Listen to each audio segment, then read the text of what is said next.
Dusty's kids are waiting for their child support.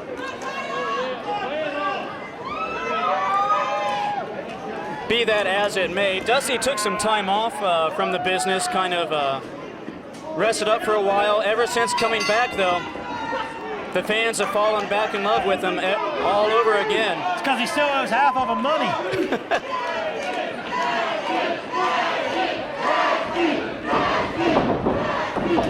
Right there. Dusty has the experience, Kyle has the size, and Dusty knows that.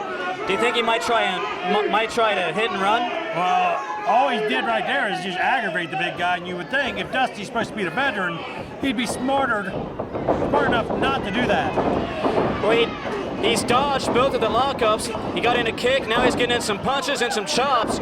He's got Kyle reeling off the ropes. Clothesline does absolutely nothing. About broke his arms, what he did. That's about right. How massive a chest you gotta be? Guy goes to clothesline you, and his shoulder about goes out of socket. Yeah. Kyle Craven is no joke, that's for sure. Every bit of 320 some odd pounds. Dusty has a task on his hands, that is for sure. Dusty actually does lock up with Kyle this time. Kyle easily forcing Dusty back into the corner. Does not get a clean break. A cheap shot to the midsection. Overhand chop hard to the chest. Kyle now following up with a knee to the midsection.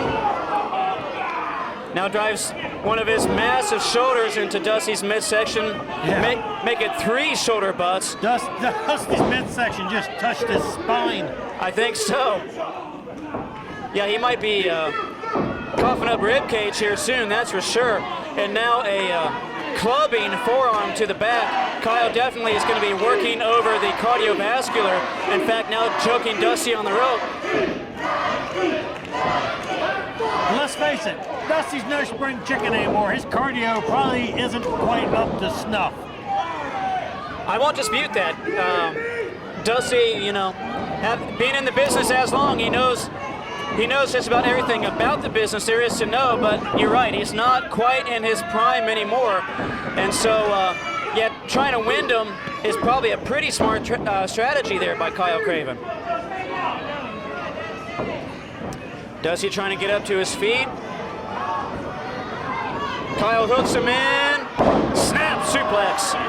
Did you hear that impact, James? I did. Heard it all throughout the UAW Hall, too. Dusty's able to kick out, though, before 3. This Kyle Craven, he's not even a man. He's like a machine in there, James. Just about. Look at the size of that fist. It's almost half the size of Dusty's head. And he's using that fist to hammer away on Dusty. Well, Dusty, a few signs of life now. Dusty trying to fight back. That was short-lived. Dusty falls in a heap to the mat.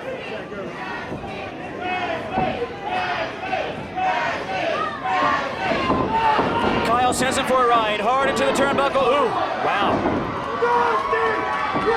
A thunderous running clothesline. Almost took Dusty out of his boots. Yeah, Dusty's a crumbled pile of mess in the corner right now. Craven actually daring Dusty to get up. Dusty trying to pull himself up. Kyle assists him. Kyle now whips Dusty into the far corner. He's going to go for it again. Went to the well one too many times. Dusty able to get out of the way, but the question is, can he capitalize? Dusty lighting him up with a couple fists, a couple chops, Irish whip into the ropes. Yeah, that clothesline, little to no effect on Kyle Craven. And that second one might just be making Kyle mad. I don't think Dusty might want to rethink his strategy here. There we go. That boot to the face has Kyle rocked. That stunner also rocks Kyle. For the first time in this match, the momentum is swaying. Dusty trying to get he got him. He was trying to get the big man up, and he did. He barely got him, and look at the strain he put on his back, James. That's true. Was that really a smart move on Dusty Dillinger's part? That's a very good question. He might have to see the chiropractor in the morning. Dusty going up top, though. He's going to try and finish Kyle off. Yeah, right off the top. Landed squarely on Craven. This could be it. 1, 2, 3, no. Craven. 2 3/4. That's right. Craven able to get that shoulder up right at the last nanosecond. Dusty thought he had him. The crowd thought he had him too, but no, Craven able to kick out, so this match continues. Dusty tries going for the Irish whip, gets cut off. Uh-oh. Kyle set him up, pub handle suplex coming up. Ooh, wow, that did not look pretty.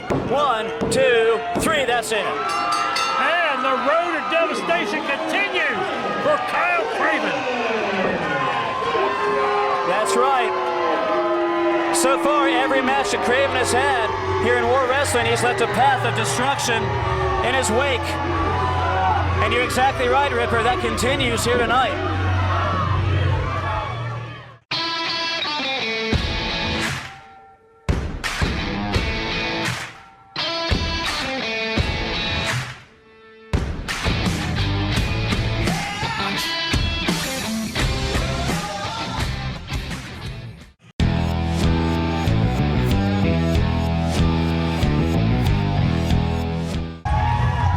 Hey, Ripper, I got a question. Mikey Smalls isn't a teenager anymore, is he? No, and I don't understand. I'm with you, Teen Wolf. Yeah. No, he's not. It's illegal for a teenager in the state of Ohio to wrestle professionally. That's true, yeah, you have to be 18 or over. Should we start calling him like young adult Wolf? Something. I know one thing. He couldn't get out here fast enough last month when he heard that phone call. It's all that video the referee showed him of Mojo McQueen outside of his home. That's right, that was very creepy. One of the more weird or odd things I think I've ever seen in my time here in the business. Mojo McQueen probably crossing a line, crossing a barrier. Business is one thing, but trying to bring a man's family into it is something completely different. Yeah, Mojo McQueen, he was scheduled, as you mentioned last month, to take on Mikey Smalls. Mikey showed up. Mojo didn't. None of us knew where Mojo was at first until we saw a video of Mojo outside of Mikey Smalls' home. Of course, Mikey Smalls has a tall order on his hands here with the Beast. You think the referee would make the Beast take his shirt off? Oh, wait. That's not a shirt.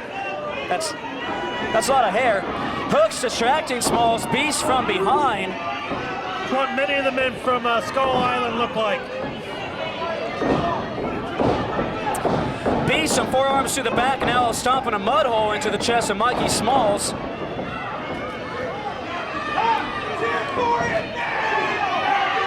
The referee caught Hooks.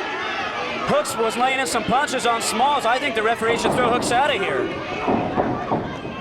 Referee Joe Kopez being lenient there. A lot of the fans think Hooks ought to be ejected for that too. Well, if the fans knew anything at all, they wouldn't be fans. Beast was choking Smalls. Now Hooks has Smalls. Looks like Hooks was choking Smalls as well. You have to give Mikey credit. He's very well conditioned, has a lot of core strength, a lot of cardiovascular conditioning, so working on that would be probably a good game plan. Oh yeah, I mean, obviously the kid's in better physical shape than Beast, but he doesn't have the killer instinct the Beast has. That might be true. We'll have to see what happens in this match. Beast going for a pin. Smalls able to kick out. Now the Beast applying a rear bear hug, squeezing on the midsection, on the ribs of Mikey, trying to slowly squeeze the wind and the air out of him. Smalls trying to elbow out of it. He is off the ropes. Beast picks him up. Oh, wow. See, that's just it. Mikey, he's feeding off the fans. He cares what the fans think. He wants to be a role model. But Beast does not. The Beast just wants to beat you up and get paid. You're exactly right about that. Oh, wow, and a huge headbutt there to the sternum of Mikey Smalls, driving even more air out of his lungs. The Beast firmly in control. What type of pants is he wearing? Is that some type of animal or something like Probably that? something he skinned on Skull Island. I can almost guarantee it. I believe you on that. Beast applying a leg lock. Smalls is able easily to reach the ropes, so Beast has to break the hold or else get disqualified.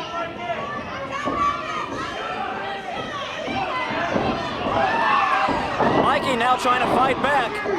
Some hard right fists to the side of the head, make it 5 of them, but a chop to the throat stops his momentum. Beast off the ropes, they both go off the ropes. Running clothesline, Mikey Smalls starting to get back in the match. Another running clothesline, Beast goes down, making 3 of them. A trio of clotheslines from Mikey Smalls. The crowd getting back into this match. Mikey. Notice how he was getting fired up there, Mikey was. He was getting momentum on his side. And the Beast chopped him in the third. Oh my God, did you see that, James? I did. Mikey might be getting ready to go for the win here. He is 1, 2, 3. No.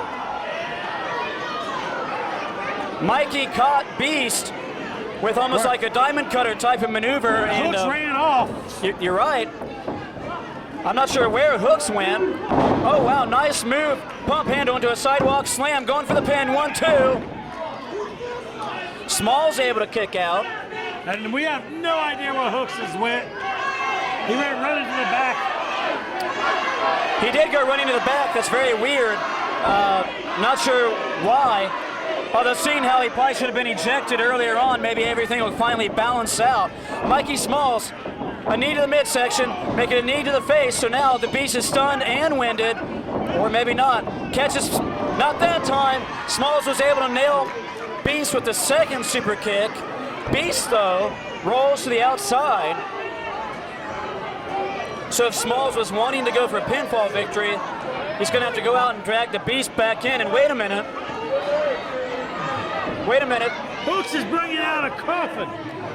Yeah, he's got some type of casket or something like that. Hooks opens the lid, some smoke coming out, some steam or something. Mikey Smalls is distracted by Hooks and this casket. Don't forget, a few months ago, Mikey was put in that casket. Oh, look. Wait a minute. He got punched right in the mouth by the Beast. 1, 2, 3. Wait a minute. The Beast, I'd like to see an instant replay of that because I think the Beast had something in his hands. You probably just saw some shadowing of his hairy knuckles. I don't know about that. I'm thinking he used a foreign object or something like that. Nonetheless, he knocked out Mikey Smalls at least long enough to get the pinfall victory. A bit of an upset victory as Mikey Smalls had started a rally. In fact, Mikey had taken control of the match until the casket came out. So there's a bit of an unexpected ending. And look out, the crowd, here comes Mojo McQueen. From out of nowhere, you're right. Mikey needs to turn around. From behind, Mojo, a double axe handle to the back. Right as soon as Mikey got to his feet, he was attacked by Mojo, who now picks Mikey up. Mikey is helpless in Mojo's grasp. Oh, wow. Mojo plants Mikey with the Spellbinder. So just as soon as Mikey is able to regain his consciousness, he's knocked out again. Mojo with the mic. Last month, y'all thought I was gonna be here, didn't y'all? Y'all thought that I was gonna really come out here and fight this boy. This boy just give it my goddamn face, and you really think I'm gonna take it easy on him? Let me tell you something, Mikey. Now wake up, boy. Let me tell you something. It was so easy to put your wife down. Oh, that pretty brunette. And I made your kids watch as I tortured her. What you gonna do?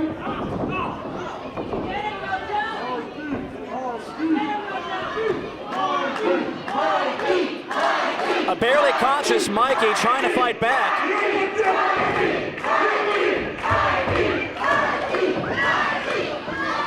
Mojo hit him with the microphone in the head. Oh man, and then nails him with a second Spellbinder. Mikey is a limp noodle in there. He's in La La Land.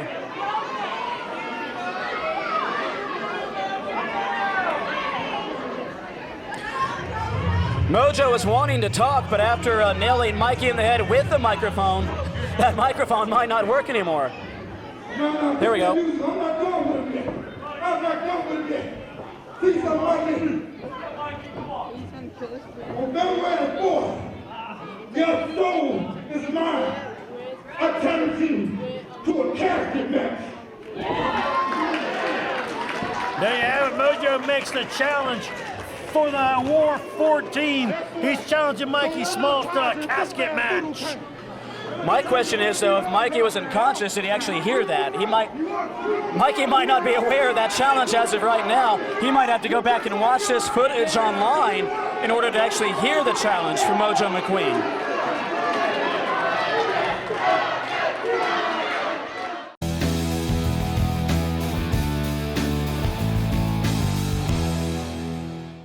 Originally a makeshift team, born out of the hatred they both had for Grits and Gravy, but they are becoming more and more well-oiled machine the more they team together, James. Well, that's exactly right. You know, well, Jimmy Shane isn't quite a rookie, but the younger, and then, of course, he's in there with his tag team partner, a longtime veteran in this business, Cody Hawk. Although right there, Shane gets clotheslined over the top by Bruce Gray. John Murray choking with a towel.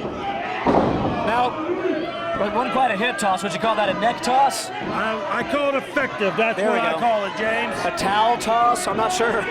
John Murray now using all of his weight to choke Cody Hawk in the throat. The last time we saw these guys, the referee just let them go because there was no stopping them. They just went at each other the whole match. Sometimes all four guys was in the ring and there was nothing anybody could do about it. You're exactly right, and it might end up that way again tonight. Cody now fighting back. Well, Murray whips Cody in the corner. Oh, wow. A running avalanche with all 300-400 pounds. That'll knock the wind out of you for sure. Going for a quick pin. Actually, I think avalanches come with less force than John Murray. That might be accurate. That might be a true statement.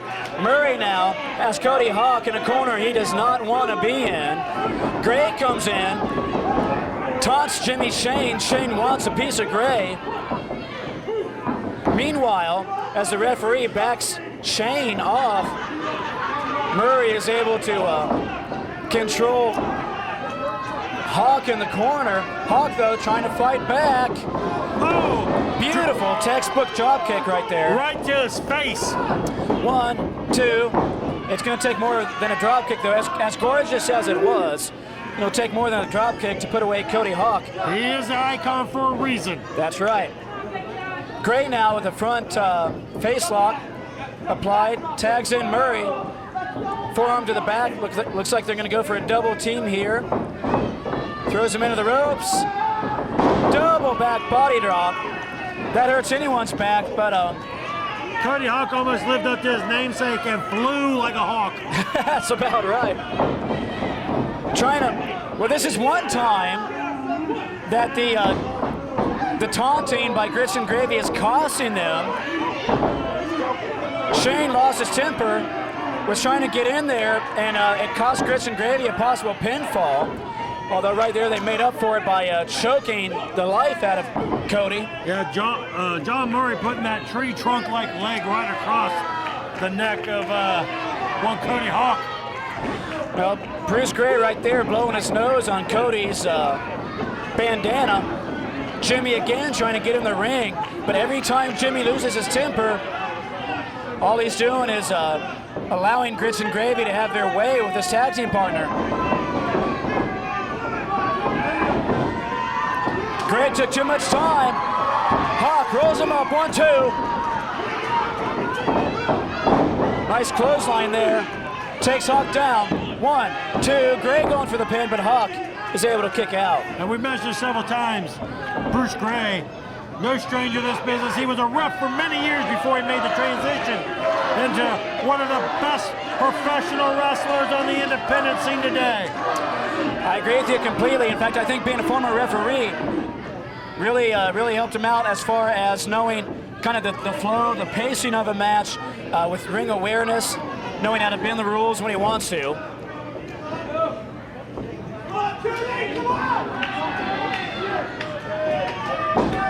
John Murray right now taunting Jimmy Shane. Now he has the referee distracted. Cody Hawk trying to fight that corner. Elbows Bruce Gray in the mouth. Elbows Bruce again. Gets a boot up.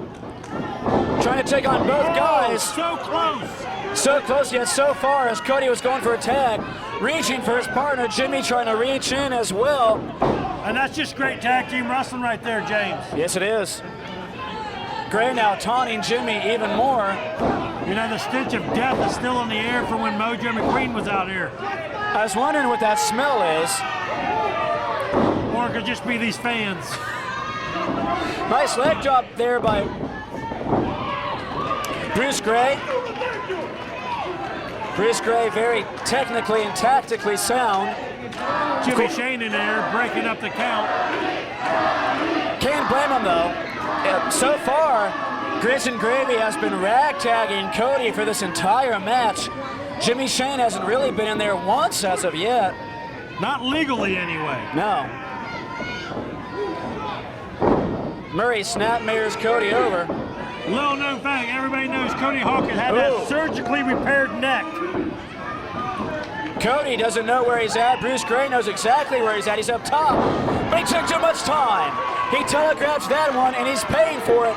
Landed hard on his midsection. Cody between the legs. There's the tag. Now in comes Jimmy Shane. Shane, a House of Fury, taking on both men.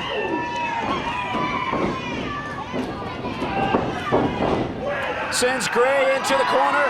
Here comes Jimmy. Running butt bounce, basically. He has him up. Wait, here comes Sean Murray. Ducks the clothesline and... Oh, wow. Oh, hits John Murray right in the knees with Bruce Gray. Yeah, he used Bruce Gray as a weapon. Now Cody Hawk back in. Here's some double teaming from these two for the very first time. Do they have a team name yet? I don't believe so. We need to come up with a team name for these guys. Oh, look at this, look at this. An assisted double Frankensteiner, I guess. It didn't work out though. Shane lands hard on his back. John Murray has Jimmy Shane on the outside. On the inside is Gray and Hawk. Hawk though, he's got Gray in a precarious predicament. Wait a minute. Thunder Kitty. Here comes Thunder Kitty and Heather Owens. These two ladies are scheduled to battle each other later on tonight. What are they doing out here? The referee trying to break up the two ladies. Well, Thunder Kitty does have an alliance with Bruce Gray. That's And true. Oh, wait. Hardcore Heather Owens, a former student of Cody Hawk's. Cody Hawk. Oh, DDT! Cody Hawk was trying to break things up. DDT from Bruce Gray, that's his finisher, and that finishes the match.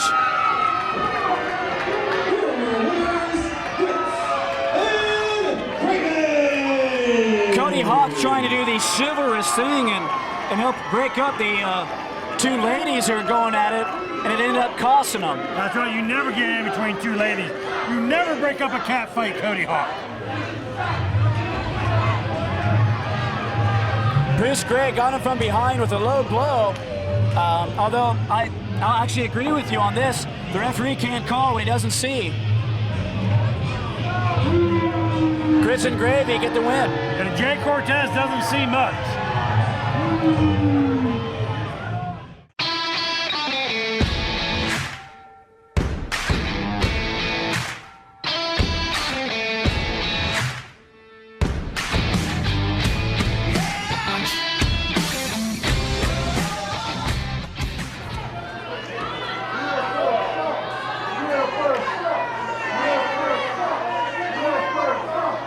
For those of you that know, Matt Taylor was supposed to have a match against Jake something in Huntington, Indiana.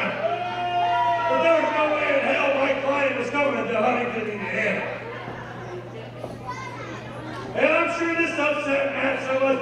Matt probably, you know, he's one of them millennials, he's one of them emo kids, he was probably crying while he was putting his hair up with his little stupid man bun. He probably went to Big Tom. He thought, this isn't fair, Big Tom.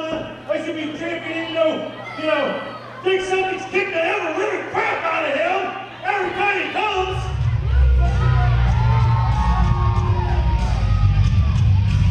Well, music starts, and that interrupts Ripper Blackheart.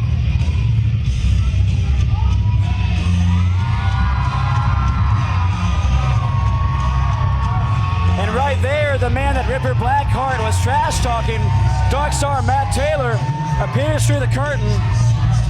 Matt Taylor with a microphone of his own. I imagine he has a rebuttal for Ripper Blackheart.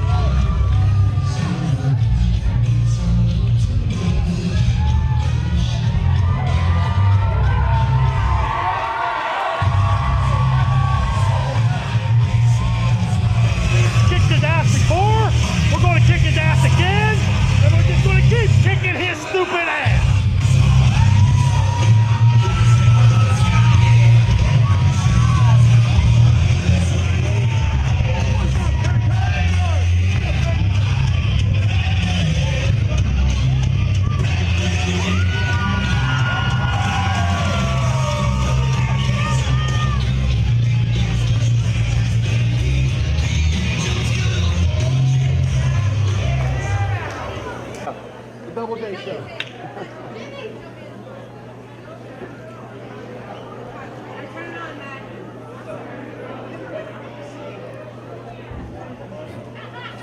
You see, I am sick and I am tired of you always running your mouth, okay?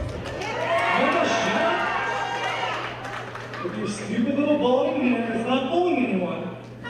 Your jokes are funny and I'm not laughing. So what we're going to do, you're gonna get chipped and you're gonna have this match right now. Listen, son. You win the con, you signed the contract that I presented, right? And it was a Iron Man match, and you agreed to it.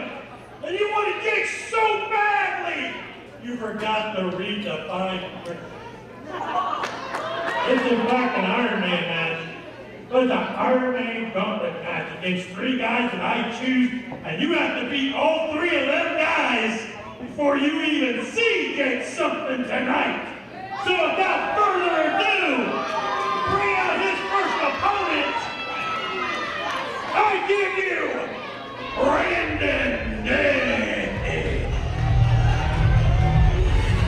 Well, ladies and gentlemen, as you can see, my sometimes broadcast partner, Ripper Blackheart, is going to be performing his other duty of managing. So I am now joined here at ringside by Jimmy Shane, which is kind of cool. It's going to be the Jimmy and Jimmy show. The 2 Jimmys, getting it. Maybe we can call it J Square or something like that. I don't know.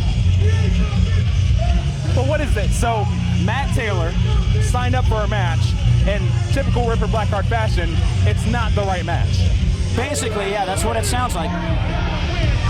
Whether you like Ripper Blackheart or not, he is a pretty smart individual, and if there's any loophole, he knows about it. If there's any clause he can sneak into a contract, he'll do that too. Well, to answer what you said, I don't like Ripper Blackheart, but I gotta admit, that's smart of him to bring back Brandon Day. Brandon Day hasn't been here since 2012, when I first started in War. He's impressive. He's even better shape now than he was then. Which is pretty impressive. Aging like a fine wine. But he's in there with Dark Star Matt Taylor. That's true. That's a completely different ballgame.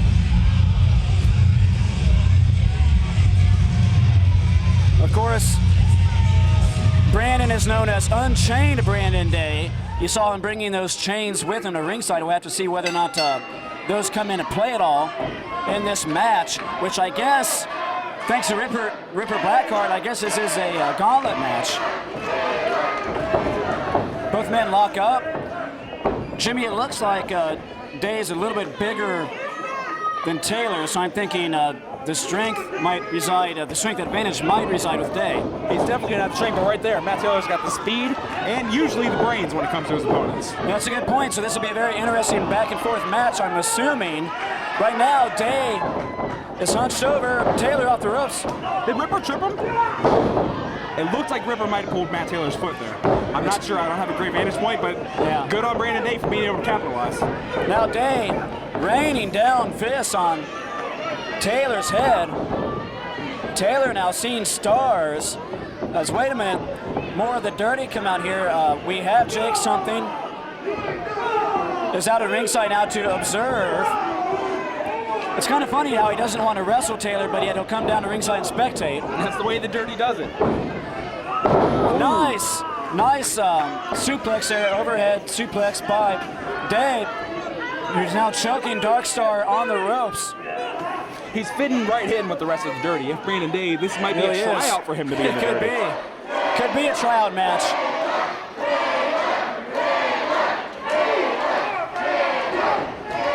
It's like Brandon Day didn't expect these people to be as behind Matt Taylor as they are, which he's learning very quickly that Matt Taylor, I dare you to find someone that the crowd loves more than Matt Taylor. I agree. He's going for a sunset flip roll up 1-2. Day able to kick out, but no, I agree. Oh, wow. Darkstar, though, runs right into a back elbow. That might have knocked him in next week. But I agree with you. I think Matt Taylor and probably Dusty Dillinger probably tied for most popular here at War Wrestling. Taylor goes face first into the turnbuckle. If he wasn't dazed beforehand, he definitely is now.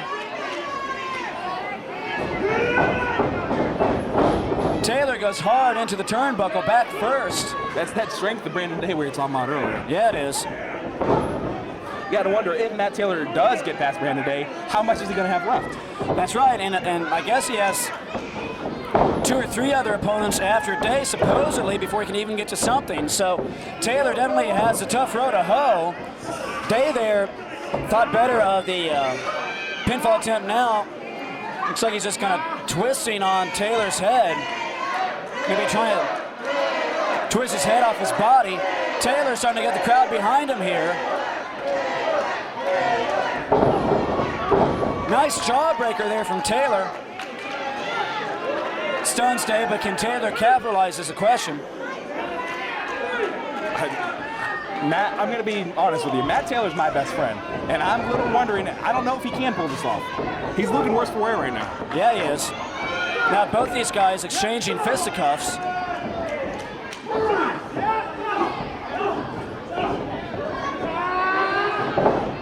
Well, he was starting to make a bit of a comeback, but a rake to the eyes will stop that in a heartbeat. Day has Taylor up. Nice belly to back, actually into a German suplex there. Has Taylor reeling. Day with the kill sign. That's never a good sign. No, looks like he might be thinking about finishing this match. But Taylor flips up. Oh, we know what this is. Taylor up to the top. Ooh, wow. Double drop kick to the back of the head. That's it. Matt Taylor's put so many people away with that 1, move right there. 2, 3. That puts Day away. You're exactly right. Who's next? Is it Idris Abraham is out here and then Jake something? Good question. Good job, Matthew. Well, let me introduce your next opponent, someone you know very well. The White Trash Messiah, Relentless Ron Mathis! He brought Mathis in for this? Mathis is a mercenary. If he's in more wrestling, that means he's getting paid to hurt somebody.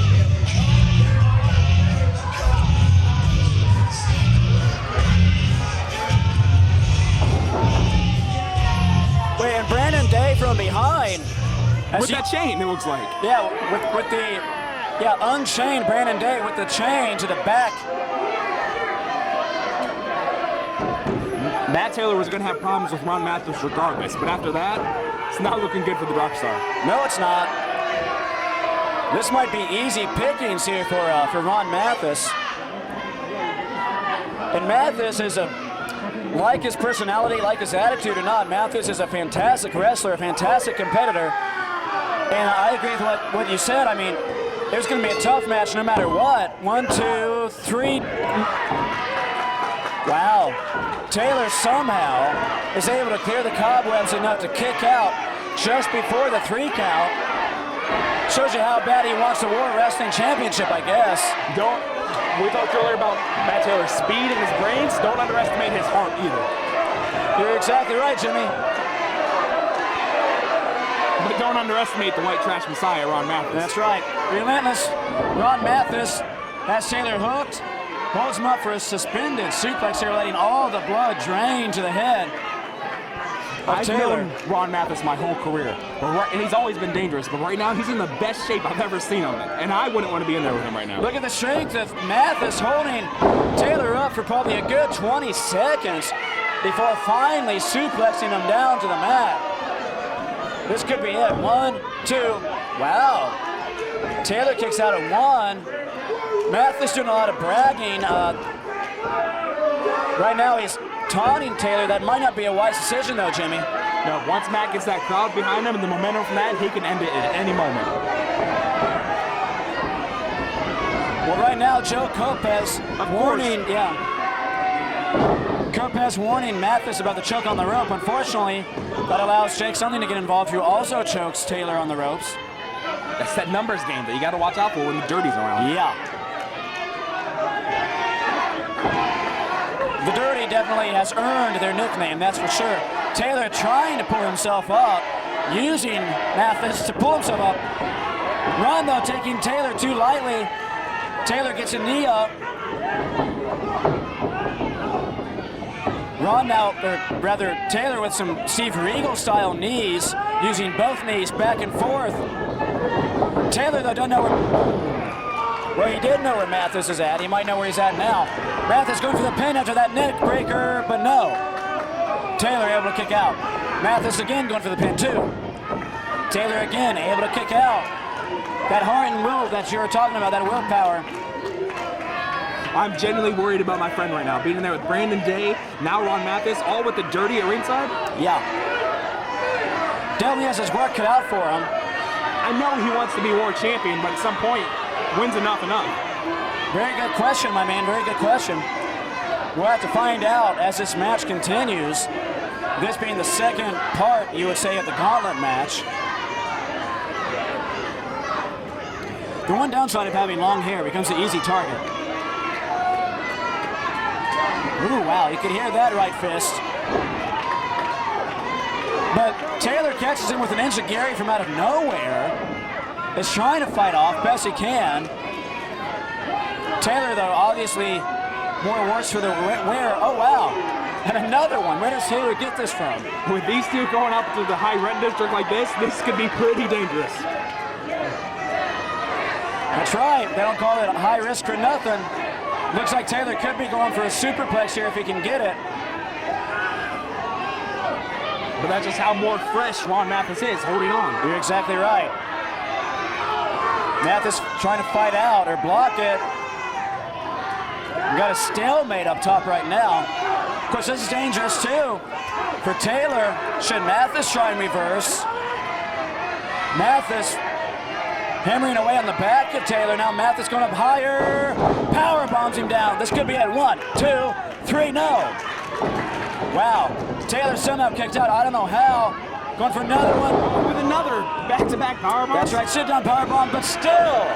Wow, that's amazing. Taylor kicks out, but look at this. A crossface. He's trying to get Taylor to pass out or tap out, one or the other. This is what I was talking about. When is enough enough? Good question. At some point in time, Taylor might have to think about his career over, the longevity of his career over winning this match.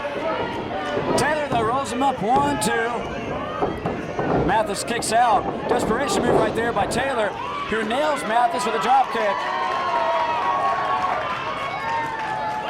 Mathis to the outside. This might be the opening Taylor needed to catch his breath, if nothing else. Yeah, exactly. This is his lucky break right now. The crowd build. Come on, Matt, don't. This is where I love Matt, but he's going to take a high risk just because he wants to win that bad. Man, oh man, a big running kick there. And stomps down on Mathis.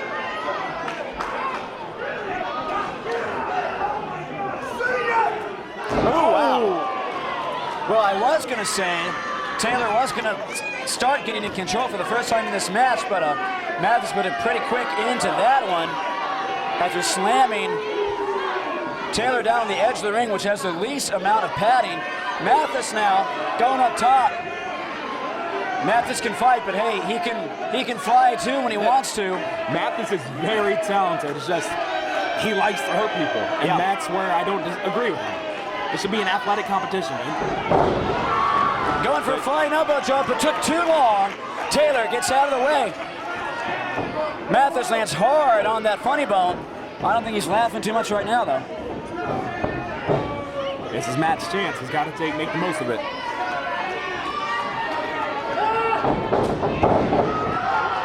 Big running clothesline, you can hear it, making a double chop. Ducks that clothesline. Running knee. Mathis is down. And Mathis right now is wobbly. For the first time in this match, running cross body. Both men go over the top. I get the desperation, but Matt might have just taken himself out there. I agree with you. Live by the sword, die by the sword. We'll have to see whether or not Taylor is able to capitalize here. The Dirty watching very intently. They're staying back, though. That's probably because the referee is keeping a good eye on the action. Both men just went down on the ground, and the ring hurts. The floor hurts even more. We don't have padding out there.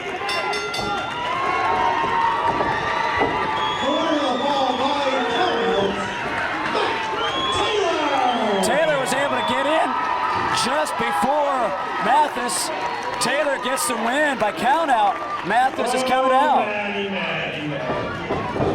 Mathis, though, not happy. Oh, wow. And he gets a super kick for his efforts. Got one more, Matt. This match is got a 2-for-1.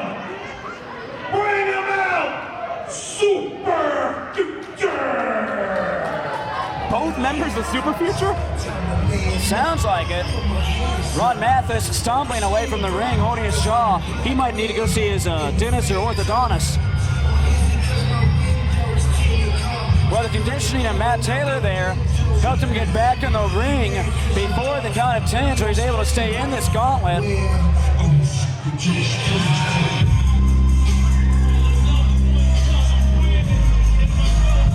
These two guys, Super Future, they have a bright future ahead of them. But working on Ripper Blackheart, that's not the way to do it.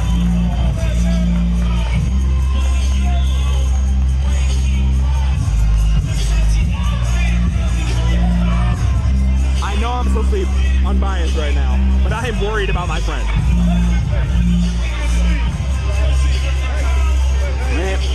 Taylor has a tall order ahead of him, especially if he has to take on both of these guys at once.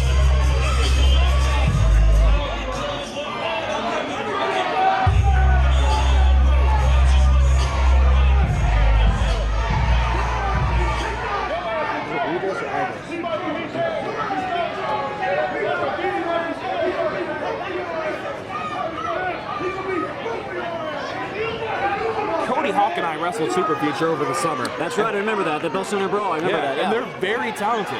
Like, I don't want to take anything away from them. But 2-on-1 against a guy who's already beat two other men? Yeah. What's impressive about that?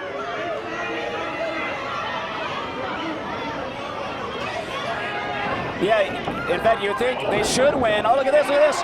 A suicide dive starts this third part of the gauntlet match.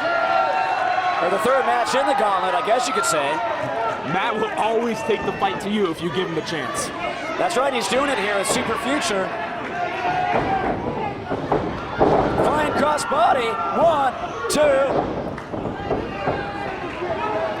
He's able to kick out. Taylor gonna try and end this quick. Oh, he went for the boomstick there, but the numbers game, it's just too much. Yeah, it is. Especially when it's 2-on-1. But you're right, if two guys beat one guy, that's not as impressive as if one guy beats two. I agree with you on that. Nice double team there by Super Future, though. Big splash, 1, 2. So, I mean, I don't want to take it away from them because they're very talented. Yeah. But what does this prove?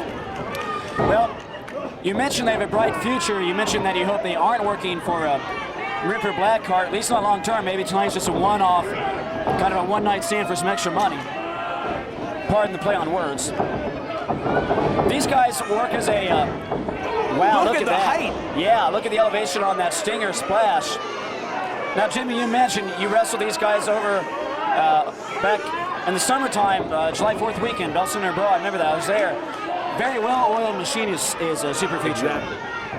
And that was Cody Hawks and I first time actually tagging together. So these two took us to the limit. And it was lucky that we had Cody Hawks' experience on our side. But look, there it is, the experience again. Matt Taylor's been in this business a lot longer than two of them, and he's capitalizing on their mistakes. Oh man, but a big boot to the face. That'll stop anyone's progress right there. Going for the pin, 1, 2.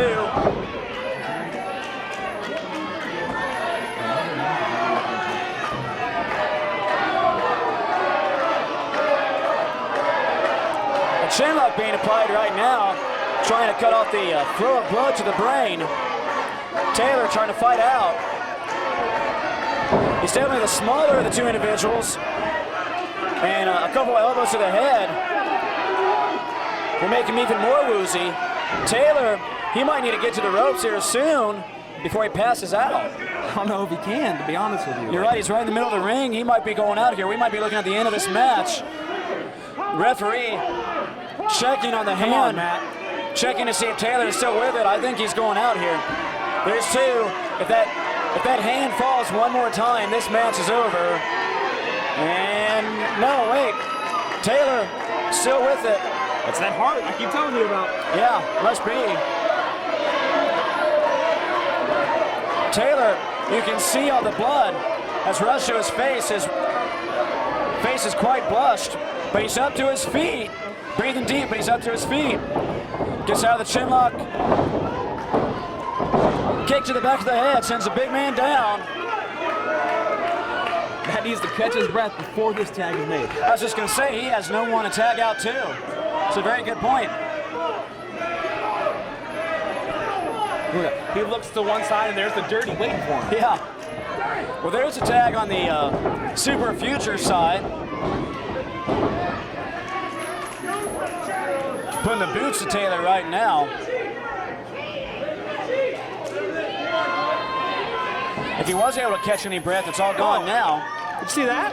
He did. River Blackheart tried to give them help, and they didn't take it. Yeah, you're right. We'll have to see if that leads to anything. You're right, he kind of laid a chain there at ringside, but he kicked it off the edge.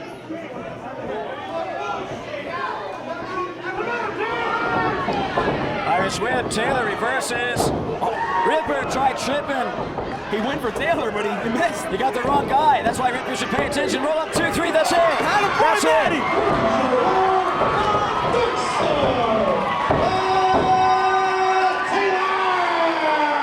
Matt Taylor wins the gauntlet. Ripper Blackheart's interference backfires on him. I guess that's why he should pay more attention to whose legs he's grabbing. And right now, the Dirty not happy, Blackheart not happy, but Super Future, they're not happy either. I'm Ripper Blackheart. If I tell you to use a chain and hit him, your ass better use a chain and hit him.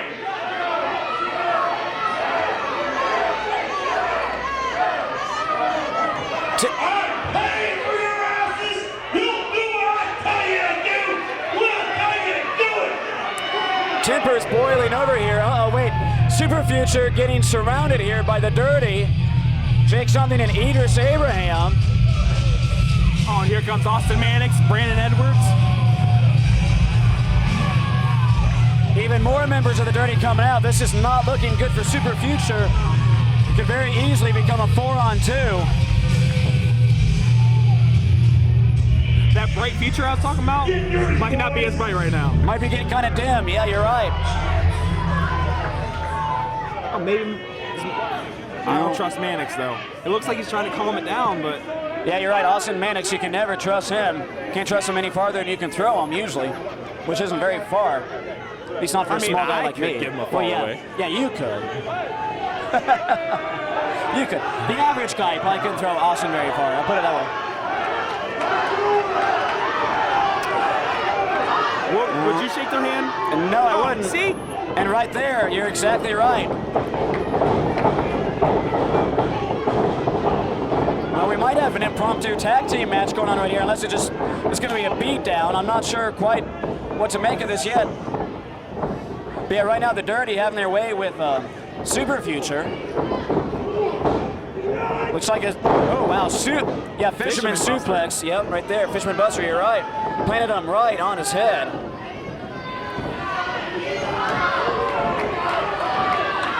In typical Dirty fashion, get rid of the bigger guy so they can take out the little one. He's right in between Edwards and Mannix. Oh, wow. Now he got up at the wrong time. A super kick to each side of the head.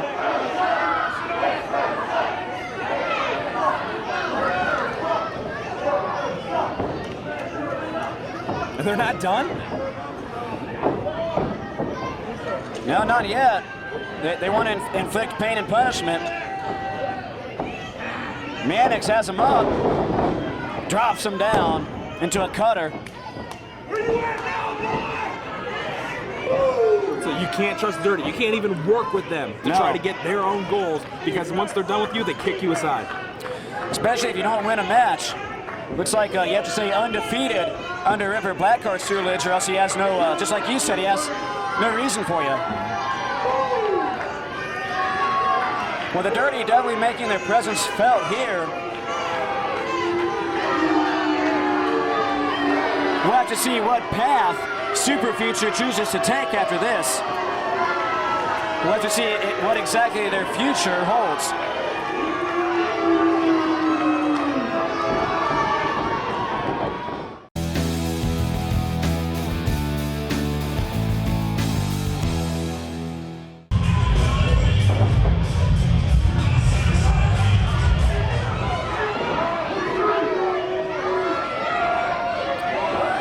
Jay Maynard in the ring now. Chases Joe Coleman out of the ring.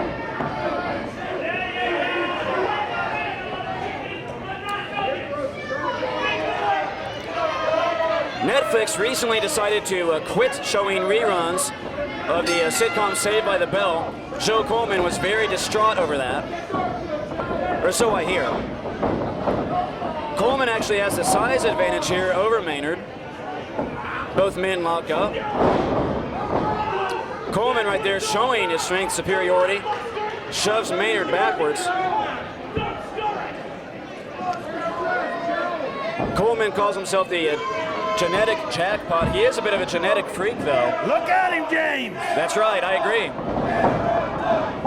Maynard, this stupid truck driver, Jay Maynard.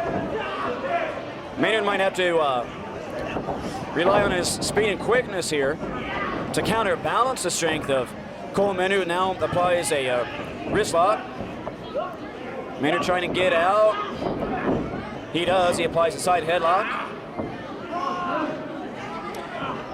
I'm now rejoined here at the broadcast booth by Ripper Blackheart. Can you believe them two idiots? Are you talking about Super Future? No future, that's what I'm talking about, no future. Well, I don't know if I would call them idiots.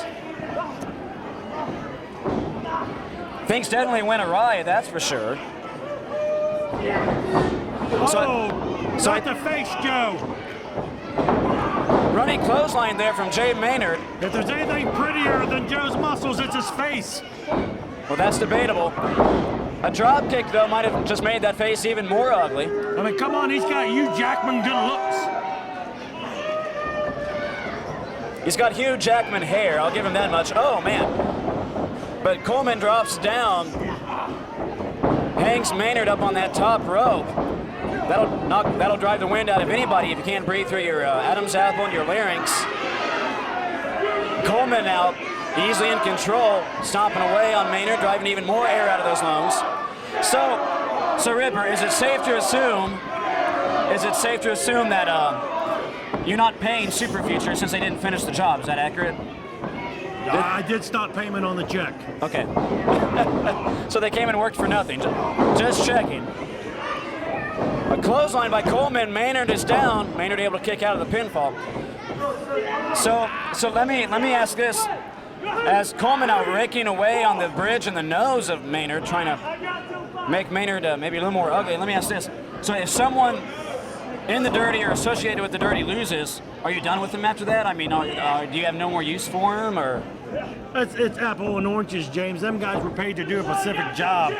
I'm navigating the careers of the Dirty right now. Those guys that you saw in that match against Matt Taylor, they were hired guns. And hired guns, I don't expect much out of them, but I do expect them to do their job. So I take it you were not enthralled with the performances then of Brandon Day, Ron Mathis, or Super Future. I didn't tell Brandon Day to win. I told Brandon Day just to hurt him, and he did. Ron Mathis, I told the same thing. Gotcha. Now, when it came to Super Future, they were the final one. They had to win if it came down to them. They were supposed to be the nail in the coffin, is what you're saying. Exactly. Okay. Much like Joe Coleman's about ready. Look at it. Joe doing push-ups. While choking his opponent, you're exactly right. It's dirty, but it's inventive. Choking his opponent on the rope while doing push-ups. Coleman. There's never a bad time to get a workout in, James. Coleman would agree with you on that, that's for sure. Coleman tries going for maybe a running clothesline or something, but Maynard ducks out of the way. Coleman tosses himself out of the ring and down to the floor. Can I tell you how much I do not like this Jay Maynard? No, tell us, how much do you not like him?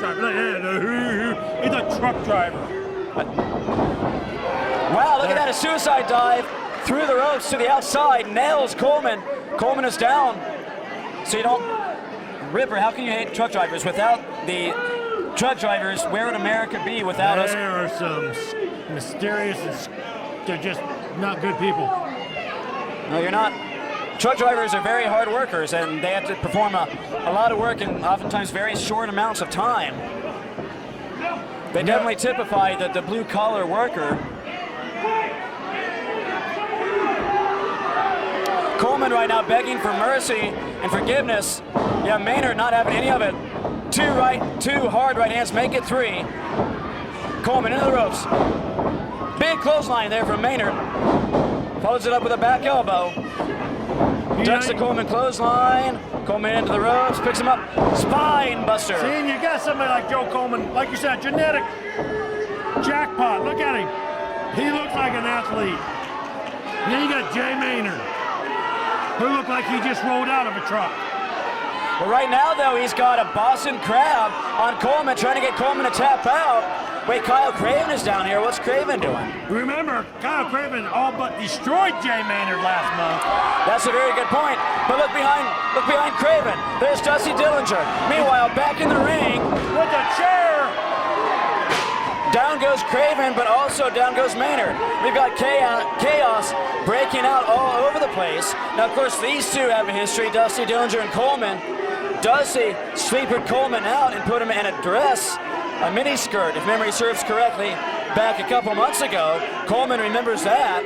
Well, or he remembers waking up in the dress, if nothing else. Dusty right now. Coleman better quit worrying about Dusty. Dusty distracting Coleman. Coleman forgetting about his opponent. Maynard with the Blue Thunder Bomb. 1, 2, 3. That's it. This has to go down as a major upset, James. I would call it an upset. I would go with you on that. Regardless, though, Jay Maynard gets the win over Joe Coleman. Kyle Craven now up. I heard rumors that Craven and Joe have become workout buddies as of late. Well, they're both fantastic physical specimens, so I could definitely understand it if they were lifting weights together.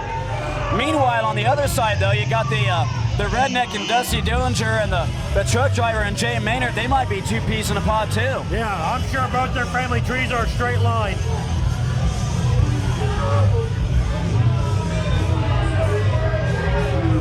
I wonder if we could maybe be seeing some alliances, some new alliances, maybe some new tag teams forming here.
mean we're related, does it?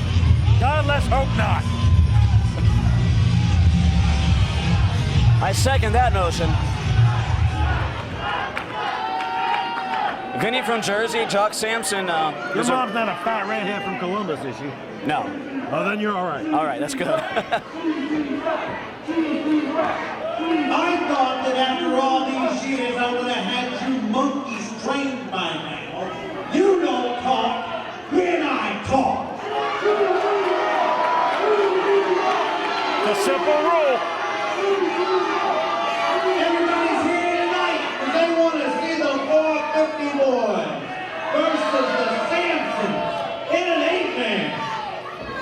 Tough shit. The match ain't happening tonight. I don't blame 450 decided they was gonna stay home drinking whiskey and hanging with wild women. So you're gonna start with me and the greatest champion, the most defended World Wrestling champion there has ever been, Mr. Anniversary Show, Jock Sampson. Tell him about it, Jock.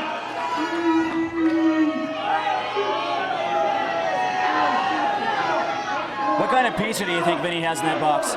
He never lets anybody try a slice of it. It's supposed to be the most delicious pizza in the world. It comes from Jersey. Ladies and gentlemen, right now you are looking at the greatest manager in wrestling and especially war.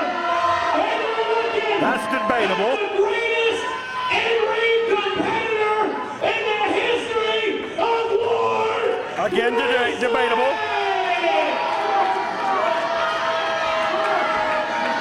What I'm going to say right now, I did not bring my wrestling gear. When you see Jock Sampson wearing his blue jeans, his boots, his suspenders, it means Jock Sampson is ready to kick somebody's ass. And since I am the greatest new wrestler of all time, I am the founding member of the Sampson family. I am still the head of the family.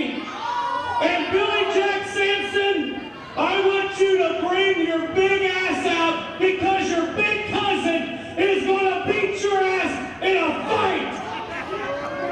Get out here, Billy Jack, and get beat up like I used to beat you up as kids. Well, this could be interesting. This is going to be a fair fight. I've been out to the bars with Jock Sampson, and when he wears that outfit right there, he's not lying. Someone gets their ass kicked.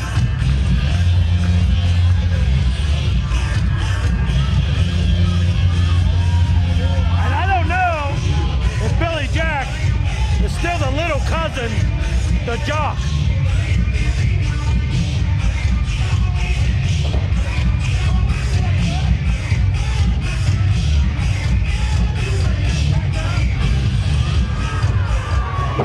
That's very true. He might be the younger cousin. I wouldn't call him the Here little comes the cousin. rest of the 450 boys. They must have got done with them women. Or maybe they were never with the women to begin with. They probably ran out of Jack Daniels. That part is probably true. Nothing pisses them off more than running out of whiskey. Here comes the rest of the Sampson family. Now it's going to be an even fight. I don't know if we're going to get a match here, James. This just looks like pandemonium. It might just be a fight, to be honest with you. There's no referee out here, so we can't have an official fight until, or an official match until we get a zebra out here. So I guess these two teams, these two families are just gonna have to go at it. Like an old-fashioned Donnybrook. Yeah. It wasn't he a professional wrestler back in '78, Donnybrook? That's entirely possible. I think he went 3 years undefeated. Well, Here comes the referees. 1978 was before my time, though. I'm not as old as you are. Referees are out here. A whole roster of referees are out here. Although it still might take more than 4 referees to stop these large. Oh, Jock just punched one in the head. Yeah, he did. Chuck nailed one of Another them. one got hit with the pizza box. He's Oh, getting wow. waylaid with the pizza box. There might be more than just pizza in that box. Now That, Jay Cortez is calling in security. that sounded, whatever's in that pizza box sounded pretty heavy. It must be stuffed crust.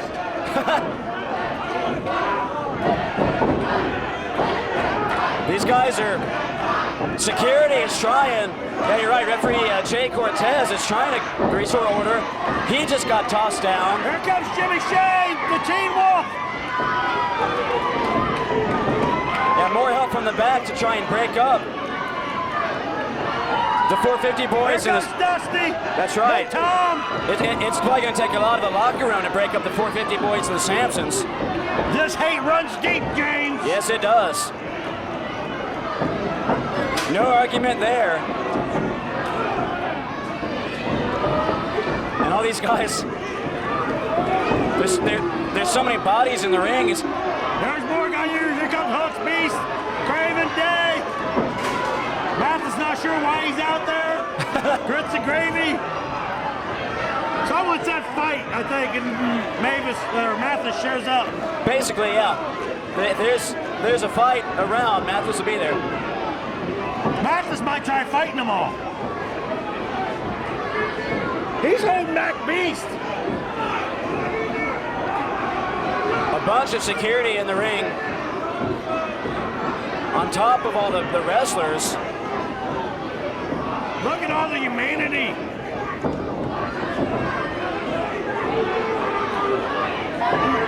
Mathis is holding back security. And of course, all About this. 4 or 5 guys holding Shea back. Oh, wow, look at that. Sonny just leaped over and get the Vernal Lee. That's pretty impressive. Billy Jack standing on the outside. And of course, all this, I mean, and as you mentioned, referee Joe Copez, probably the senior official, he's finally out to also try and help restore order. But as you mentioned, Referee still laid out over here. yeah, we do. We have 2 of them still laid out. As you mentioned, this hatred Y'all need to get the hell out of this ring. This hatred runs deep. Beat it. 450 boys, get your ass out of here. Big Tom out here finally to try and restore some order to the chaos. Hey, come on, let's get out of here. Come on.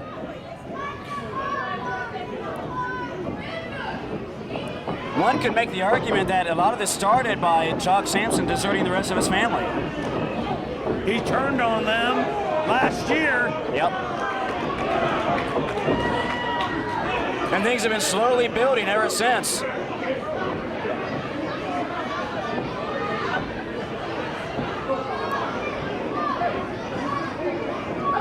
The Sampson slowly exiting the ring. There goes Billy Jack, Vernal Lee. Random observation, but it appears that... Coy, the craziest one out of them. Yeah, Crazy Coy, that's right. He's random observation here, but it looks like Mikey Smalls and referee Jay Cortez. JT's out. They go to the same barber, I think. Looks like they got the same hairstyle. We got the Sampsons out. We got the Sampsons outside the ring. The 450's in the ring. Security's.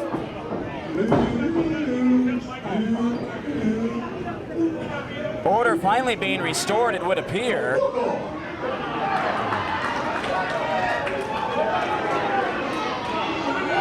I guarantee you, ladies and gentlemen, absolutely nothing was settled in this fight. And we'll have to see as momentum continues to build over the next month, what happens in February here at the UAW Hall in Lima, Ohio.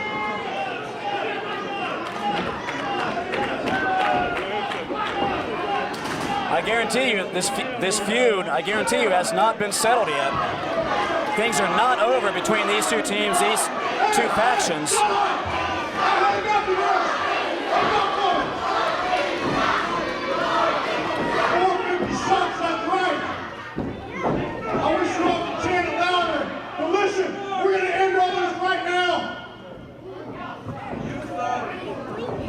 Right now, you morons, listen. 14, War Wrestling is not big enough for all of us. You got that right.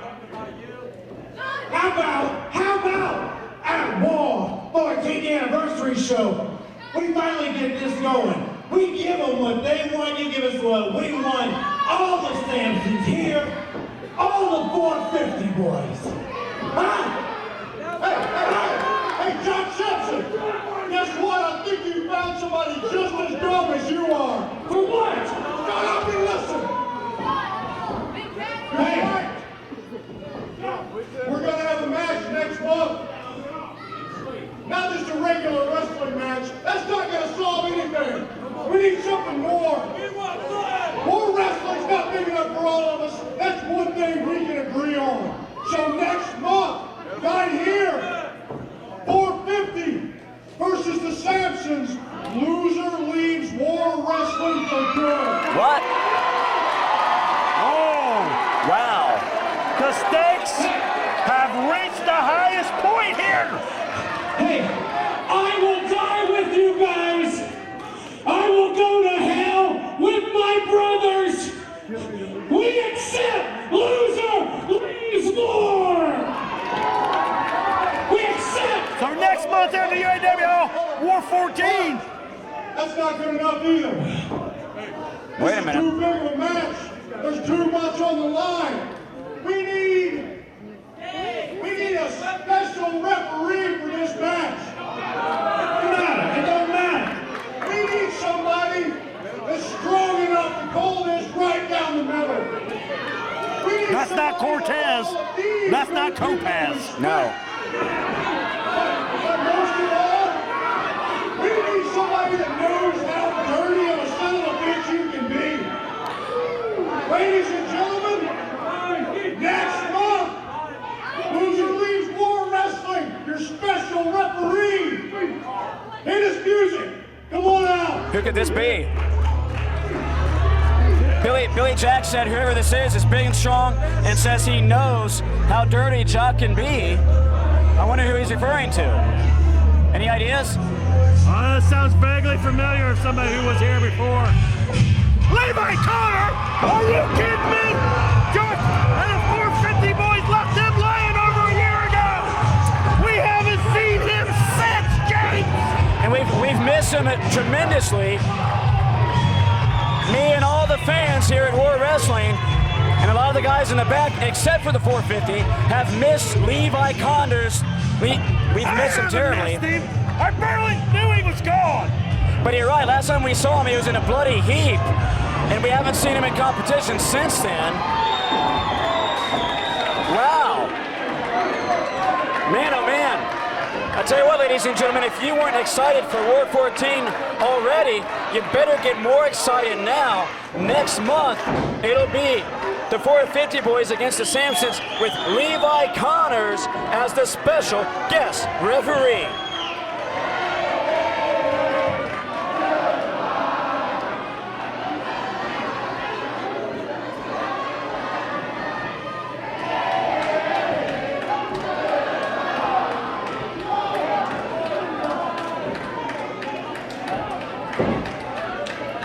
Next month, War Wrestling, the biggest show of the year.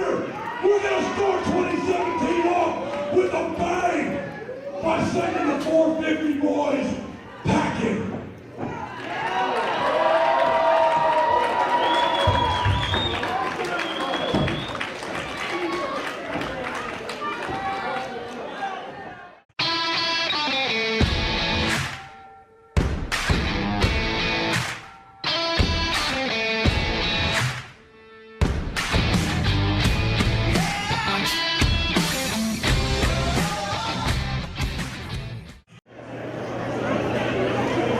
What we're about to witness is history in the making. We've got the very first champion here. If anybody knows, the very first champion ever was Sweet Stevie Lee. And we all know how magic that man was. God rest your soul, Stevie. I love you. So, without further ado, let's bring out the very first participant in tonight's match. Coming down to ringside. ringside, and she does not look very happy, is Thunder Kitty, who grabs the belt away from ring announcer Nick Hahn. She didn't even wait for her record to start playing. No, she did not.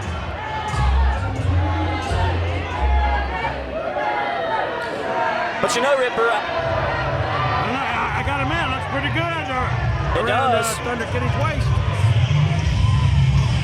it does look good on her, I won't lie.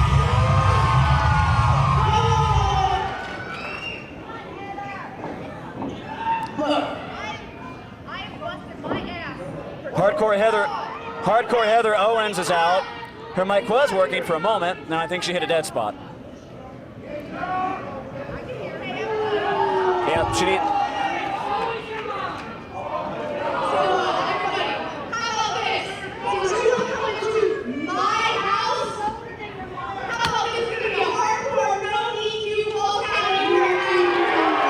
If I was Thunder Kitty, I would just say no. Yeah, Heather Owens, I mean, she's taken on men and beat them. She is one tough cookie. Because we all know she's really hardcore. Holy shit.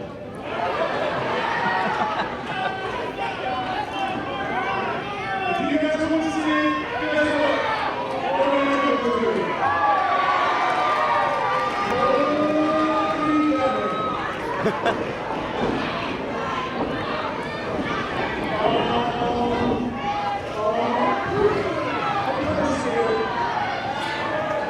Well, Hardcore Heather Owens is going to try to live up to her name. She is bringing everything but the kitchen sink with her to the ring.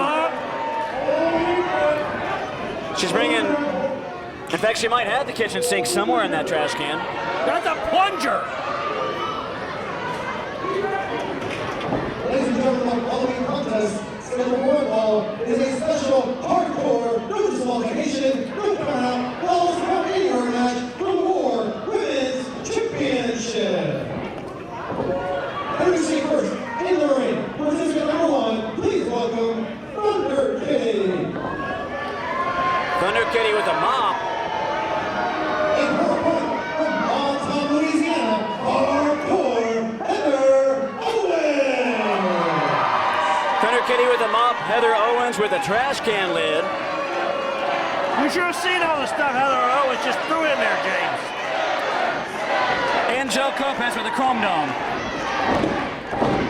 Yes, Joe Kopaz with his solar panel. A swing and a miss by Thunder Kitty. Heather Owens makes contact though, make it twice with that trash can lid. Now Ripper, if this were a straight up wrestling match, I would possibly give the nod to Thunder Kitty, but I mean in a hardcore match, I'd say hardcore Heather Owens, I'd say things are in her favor. A hardcore, no DQ, no count out, falls count anywhere match, James. You can hear Thunder Kitty scream in pain as Heather Owens whacks her with that crutch twice. That's a plunger. That's a plunger, James. A plumbing we will go. Oh, but Thunder Kitty, it's a battle. It's a battle for the plunger. I never thought I'd say that. Oh my gosh. This is, and ladies and gentlemen, Ripper Blackheart is sitting here next to me with his jaw Now Kitty's dropped. got the plunger. With his jaw dropped. This is the weirdest thing I think we've ever seen. Oh, there we go. A step over toe hold sends Thunder Kitty face first into that middle turnbuckle. Heather now has the plunger in her possession.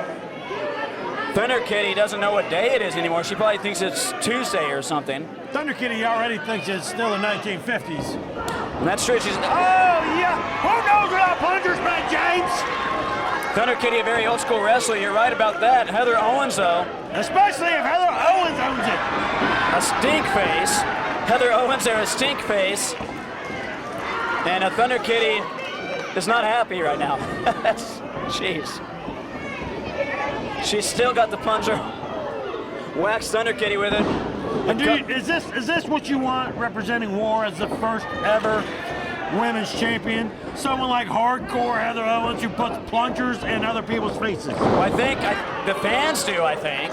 A drop kick there using the trash can lid. Heather might make pretty quick work of Thunder Kitty here. She's trying to drag her out of the corner, maybe to go for a pinfall. She does. 1, 2. And again, ladies and gentlemen, this is for the first ever War Wrestling Women's Championship. All the marbles are on the line here between Heather Owens and Thunder Kitty. Heather is, well, they're both veterans in this business. Heather, the veteran here at War. Thunder Kitty, relatively newcomer to War Wrestling, but she's been a very great addition here to War Wrestling, has Thunder Kitty. Right now, Heather Owens with the mop whacks Thunder Kitty in the head with the mop pad. Oh, wow. The mop handle right across the back. Yeah. Hey, what is Heather finding now? Who knows what she's got in there? Yeah, a bag of something. There could be a dead midget in there for all we know. It looks like she just put tacks, a bag of tacks. Oh, this could be bad. This could be bad. That's tax. A body slam from Heather Owens. That did not seem fun. Thunder Kitty rolls to the outside, and I don't blame her. I'd want to get away from Heather, too. Now Heather's got a crutch in her hand. Oh, she just got Thunder Kitty right in the gut with it. Well, if we were scoring points so far, Thunder Kitty would be ahead in this match. Very little offense yet from Thunder Kitty. Might be trying to mount a comeback now. She has the crutch. Oh, right across Heather Owens' back. That's right. You can hear it over here at the broadcast booth. There's a second one. Thunder Kitty now. She's threatening security. Yeah.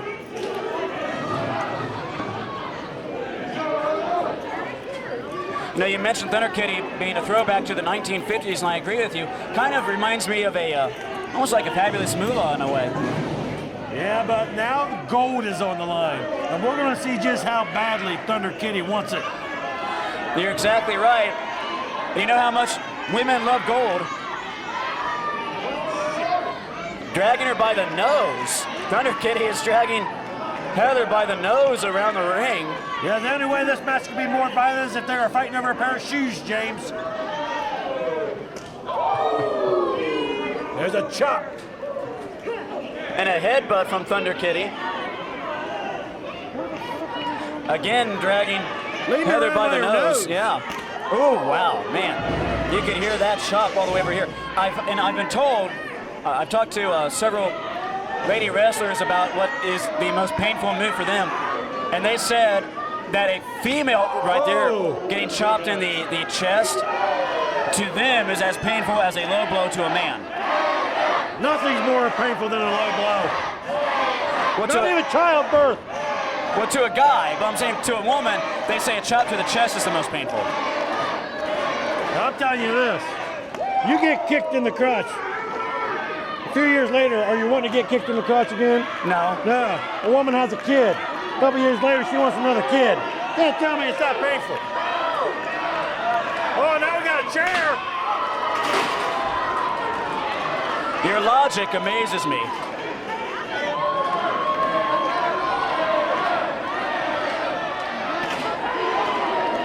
Fans, some of the fans here at the UAW Hall standing, enjoying the action, the incredible fight these ladies are putting on. I think she just grabbed something a chair out of the crowd now. It's quite possible. And for those who think women can't wrestle, for those who think women can't fight, both Heather Owens and Thunder Kitty are here to prove you wrong. I'm pretty sure either one of them would fight anybody who said that. Oh, I agree. And they would probably win, too. Neither of them, neither are a slouch, neither are a joke. They are both legit. Heather Owens, the action back in the ring. Heather Owens now in control. She's setting the chairs up. Patty cake? Well, it looks like she's playing patty cake with Thunder Kitty's face. Thunder returns it. These ladies now clobbering each other on the head. A headbutt by Heather Owens. Thunder returns the favor. And they both punch each other at the same time, they both go down. I'm trying to figure out what to call Thunder Kitty for short. Should I call her Thunder or Kitty? You need to call her Miss Thunder Kitty is what you need to call her. There we go. She'll come out here and stretch you, James.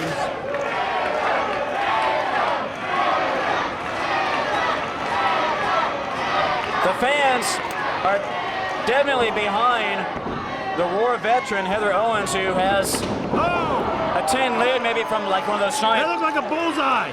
It does. And now I think that bullseye is on the forehead of Thunder Kitty. Looked like it was from maybe a popcorn lid, like you get those giant canisters of, you know, the mixed popcorn for Christmas. Now what's she dragging out?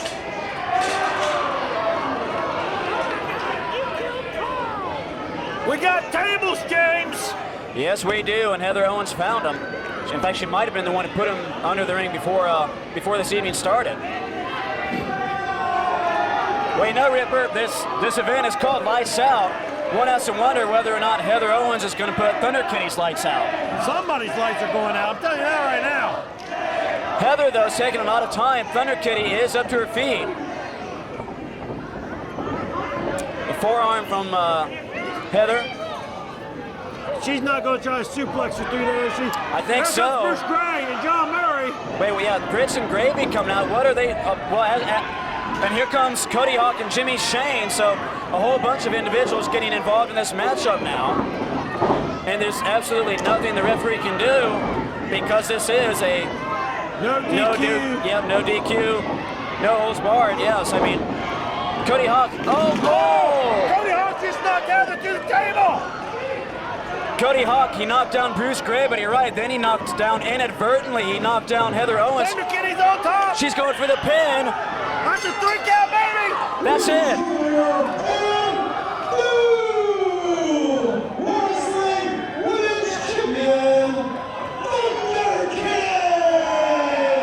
Thunder Kitty just beat Heather Owens at her own game. Wow, what a shocker. I don't think anyone here at ringside was expecting that one. As Heather Owens gets driven or dropped through a table accidentally by Cody Hawk. Cody was going to try and nail Bruce Gray. Instead, as he bounces off the ropes, he knocked Heather onto that table, through the table. Thunder Kitty capitalizes, and Thunder Kitty, yes, Thunder Kitty, ladies and gentlemen, is your new Wrestling and Respect Women's Champion. The first. There's only one first.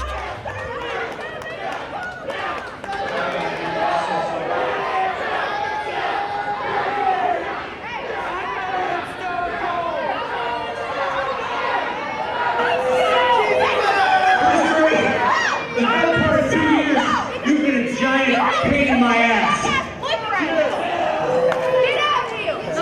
Cameraman, he's talking Now you're about acting. me. He's talking about me right now. Get out First of the shot way, at the cameraman. Make me see my belt. 4 women's title.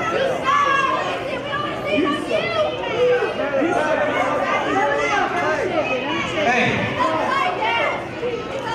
Bruce Gray, I am as old school gets. You had no business being involved in this match. You, sir, are nothing but a cowardly chicken.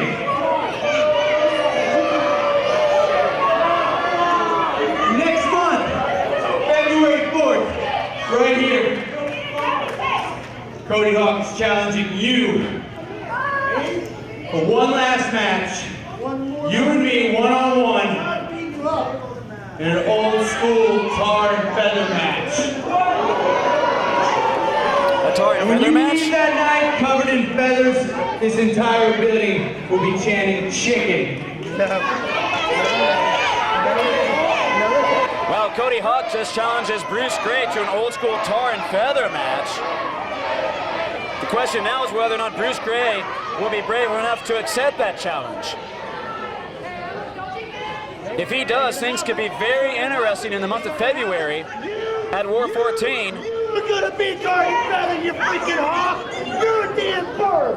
You're a bird! You're a bird! You're a bird! You're a bird! Security checking on Heather Owens, who has had back and spinal problems. I'm sure going through that table didn't help matters any. Heather Owens finally up to her feet, and she is not happy. This women's title, as long as Heather has been working here at War Wrestling, the women's title basically had Heather Owens' name on it. And Thunder Kitty, taking nothing away from Thunder Kitty, she's a fantastic competitor, a fantastic wrestler, but man, what a surprise. I don't think anyone saw that coming. Heather Williams walking out of the UAW hall practically in tears, unable to control or contain her emotion.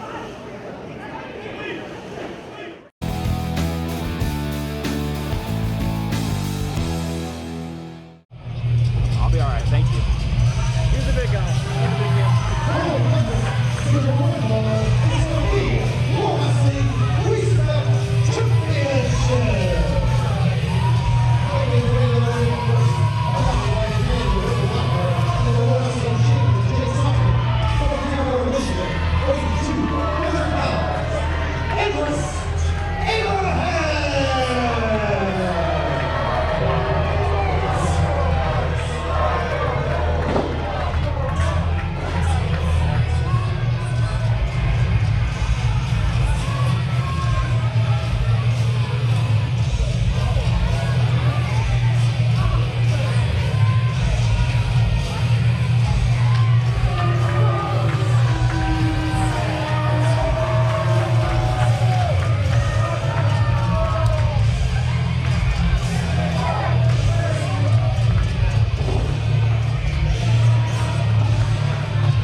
Well, ladies and gentlemen, I am joined again at ringside by Jimmy Shane. And Jimmy, the Dirty seems pretty confident right now, but they weren't looking too confident earlier on when they lost to Matt Taylor. They're confident when they got the numbers on their side. Yeah. And that's something that Abraham's opponent is going to have to deal with here. But if anyone knows how to deal with it, it's Orlando Christopher. Seeing how he used to be part of them, that's true. Exactly.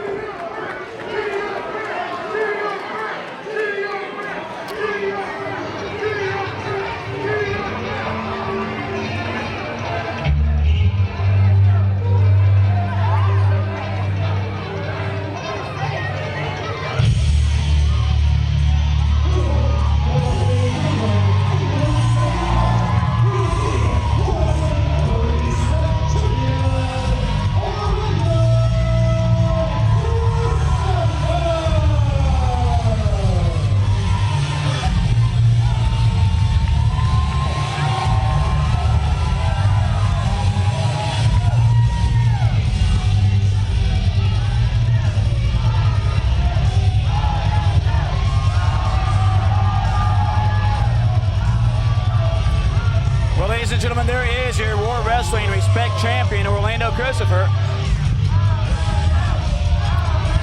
Ever since Orlando left the Dirty or got kicked out of the Dirty, depending on how you look at it, all of the War fans have definitely rallied behind Orlando and are definitely in his corner. How couldn't you be? He's an amazing athlete when he's in there, and now that he's not with the Dirty anymore, there's nothing to hold him back. It's a very good point.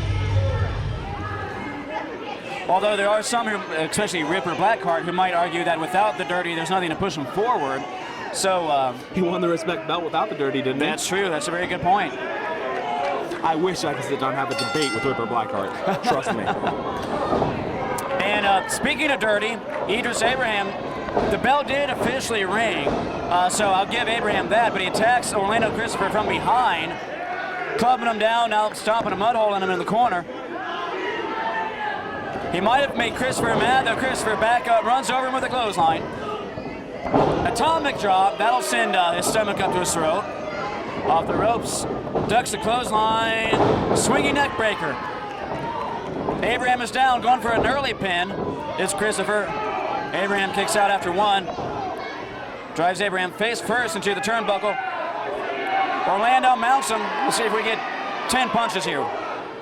Now, you gotta think, do you ever have like a coworker, a friend, who you wish you could punch in the mouth?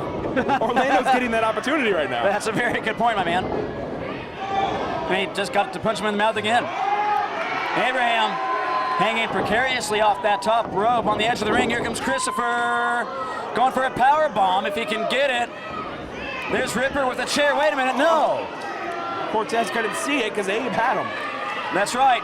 Idris grabbed referee Jay Cortez to try and hold his balance to keep from going over. Cortez not able to see it, and Ripper Blackheart with the chair drives the top of the chair directly into the midsection of Orlando Christopher. Of course, there's something distracting Cortez, so it's what they do. They have these numbers on their hands, and how's Matt Taylor going to combat it? How is Orlando Christopher going to combat it? We saw Super Future couldn't combat it. Yeah, it's a very good point. Christopher trying to fight up to his knees. He gets shut down rather quickly by Idris Abraham. Irish whip. Putting up even more momentum. Wow, look at the speed of Abraham. Ducking the clotheslines. Big shoulder block there by Abraham. Like his attitude or not, he is a fantastic athlete in very good physical condition. You will be hard pressed to find someone in better shape than Idris Abraham. Abraham now going to go for the pin. One. That's what I may be saying some bad things about the Dirty, but every single one of them is an established competitor in that ring. They all have all the tools to make it to the top. Just they take the time to listen to Ripper Blackheart. That's your biggest mistake you can make. Elbow drop there by Abraham. He's going to go for another pin, 2. Orlando kicks out pretty easily at 2. Abraham, though, letting his temper get to him a little bit, now pounding away on the top of the head. Raining down those fists on the forehead of Orlando Christopher.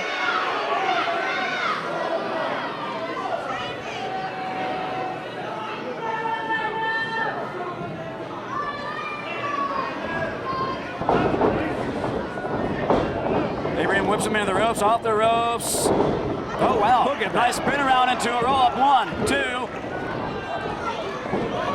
Abraham kicks out. Christopher now has him up. Belly to back suplex. Christopher back in control. The fans are definitely behind him. Looks like Christopher's going to go for his finisher.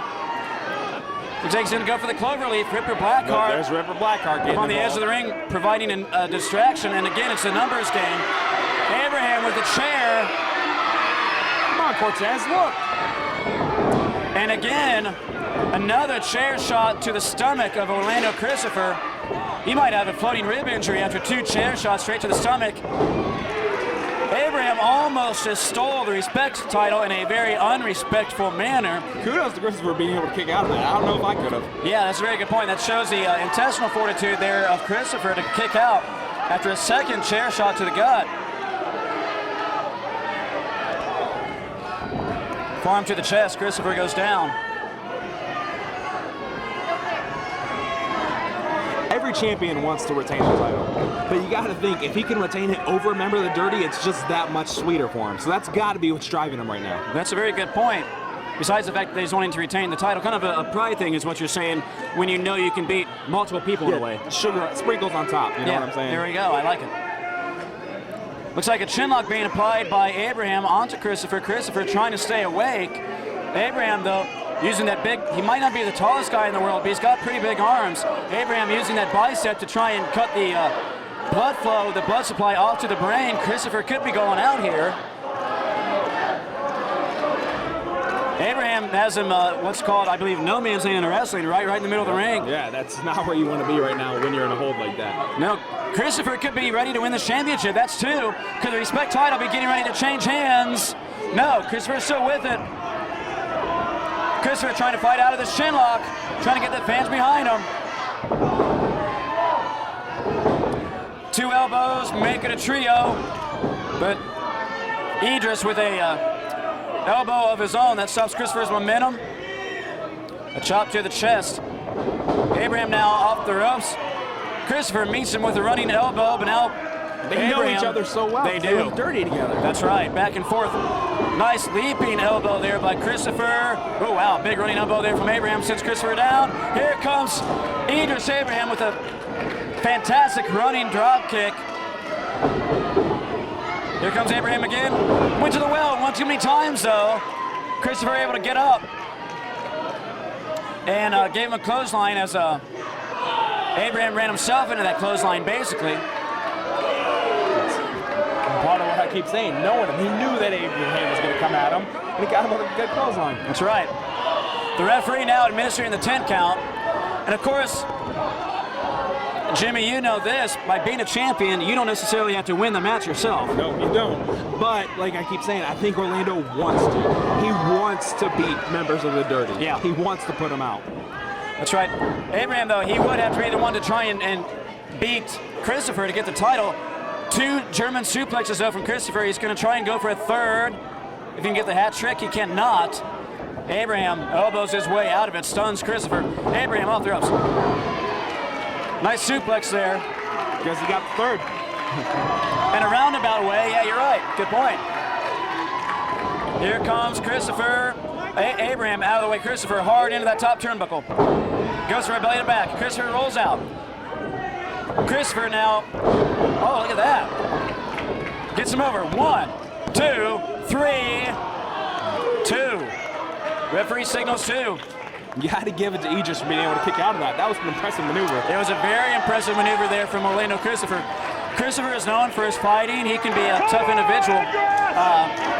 He oftentimes can be a brawler, but he can also wrestle. Don't let his brawling fool you.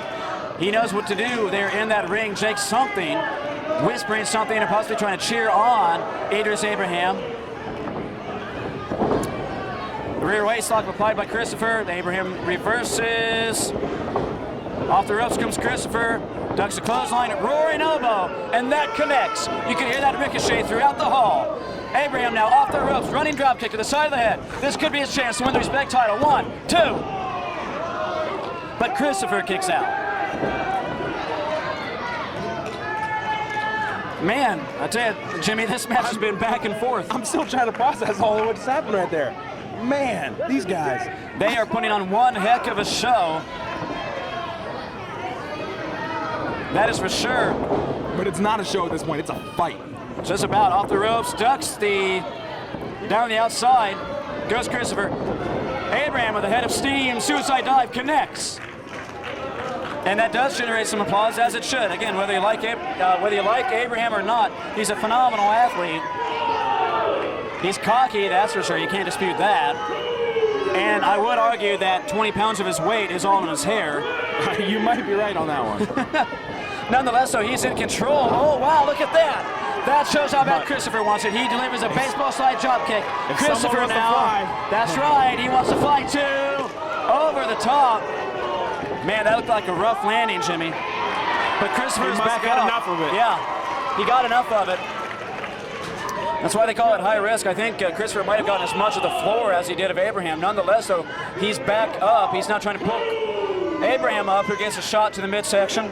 And that's part of that. He hit the floor, so Abe didn't kick at all, so he can take over right now. Yeah. Now this match spilling to the outside. The referee administering the 10 count. Abraham drives Christopher, I believe, into the post. They're on the far side of the ring from us. Abraham with a chair now, a sealed chair, and there's no give. Christopher out of the way, though. So that plan backfired on Abraham. That'll definitely give you a stinger. Anyone who has ever played baseball will know what a stinger feels like in your hands. A drop kick there from Christopher has Abraham stunned. They've got a chair in the ring. The referee being very lenient here, letting this thing go. Abraham appears to be in a lot of trouble here. What is Orlando going to pull out of his book right now? Very good question. I guess we're about to find out. Drop kick off the top. Drop kick off the top by Orlando Christopher. Straight to Idris Abraham. Here's the pin too. No! No! I thought both men are impressing me right now. Wow! I thought that was going to be it. I honestly thought that was going to be it. So did Orlando, so did a lot of the fans here at ringside. But somehow Abraham is able to kick out after almost getting broken in half by Christopher's leg drop off the top onto the chair, no less. Christopher now has the chair set up in the corner. Lord knows what he's planning to do next. They've been using that chair on him enough, he might as well use it back. Yeah, maybe a DDT. We'll find out. Oh, maybe he's going to suplex him. This could be dangerous either way. Abraham blocks. So does Christopher. Do-si-do, and around we go. Neither can get the other over. An elbow there from Abraham. Here comes Christopher. Oh, jeez. Hip toss right on that. That could not feel good. Man, oh man, yeah, hip toss right onto that steel chair. Uh-oh, this could be it for Christopher. Wow, he plants him. He drove him headfirst right into the mat. This could be it. 1, 2, 3, no. Wow. Look at the heart of Orlando Christopher. Yeah, he kicks out just before the 3 count. I have no idea how. Abraham now cat-like speed up to the top. He's gonna fly. Flying elbow drop off the top. This could be it. 1, 2, 3, no. Again, Christopher kicks out. Amazingly. I don't know where he's getting it from, but Christopher kicks out after that onslaught by Abraham. Abraham now losing his patience, has that chair firmly in his grasp. He looks like he's about to take Christopher's head off. Oh, Christopher ducks. The chair hits the rope and right back into Idris's nose. Abraham might have a broken nose after that. Christopher now with the cloverleaf. Texas cloverleaf applied. Can Abraham get out? But Whipper's getting involved again. Whipper throws the t-shirt. Is that like throwing a towel? I'm confused. Apparently not. He's just trying to get Orlando's attention. He is. Abraham with the chair once again. Oh, right. Well, that'll end this match as apparently referee Jake Cortez did not appreciate the interference from Ripper Blackheart. For getting taken the match, you got to wonder what that did. Disqualified Idris Abraham, therefore disqualification, and still Wrestling Greaseback champion, Orlando Christopher. Oh, wow. As I was trying to say, forget ending the match. That could have ended Orlando's career if they hit him up in the wrong spot. Yeah. Orlando does get to keep the title, but right now, even though Orlando wins the battle, the Dirty might be winning the war after slamming Christopher down onto that chair.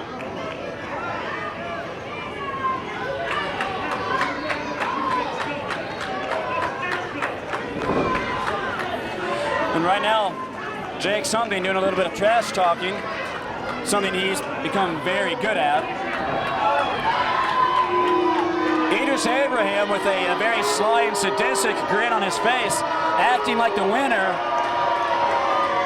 But the record book, despite the fact that Orlando Christopher is out on his back, the record book will show that Christopher is the winner of this match via disqualification.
Well, Jimmy, a very scary tag team on their way to the ring, or, well, maybe they're not on their way to the ring.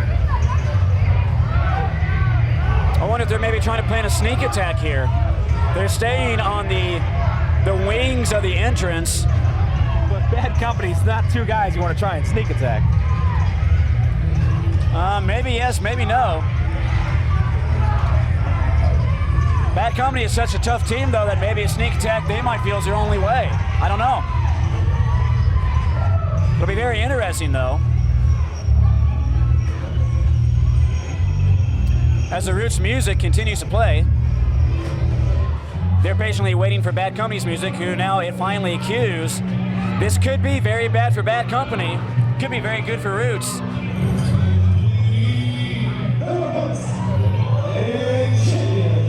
Coming in tonight at a total combined weight of 600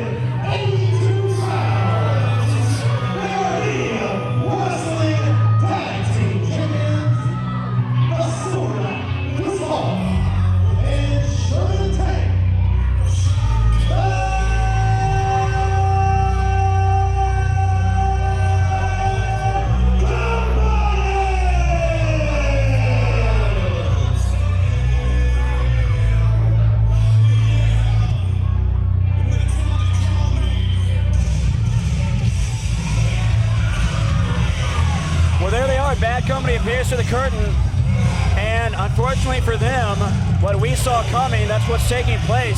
Roots attacks them as soon as they come through the curtain, although the referee has not officially started this match yet. After the way these guys brawled all around the arena last time, I don't know if I even want to be sitting out here right now. That's a very good question. If they come this way, you need to protect me. Yeah, we'll see about that, all right?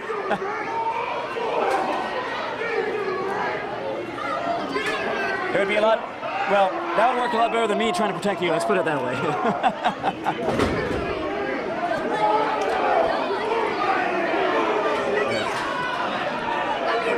The fans at ringside standing, I don't know if it's from... they don't want to be in crossfire. Yeah, exactly, yeah. They're standing more so they can get out of the way if they need to. But yeah, the match cannot officially start until at least 2, if not all 4 men get into the ring, as of which none of these 4 massive individuals have gotten in the ring yet. This is mayhem right now. It is mayhem right now. That's a very good word for it. It is the War Tag Team Champions, Chris Hall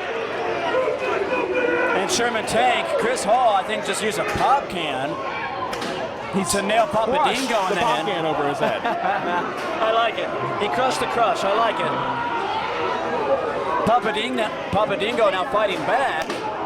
Big Tom is out here arguing with Mr. Hooks. Tom and Hooks have a bit of a history, at least recently they do. Even security's getting taken out. When Hooks tried laying his hand on Tom's wife, Christine, so that put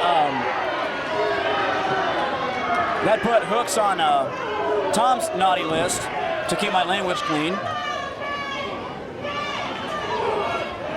And you're right, security is even taking some whacks at this point in time.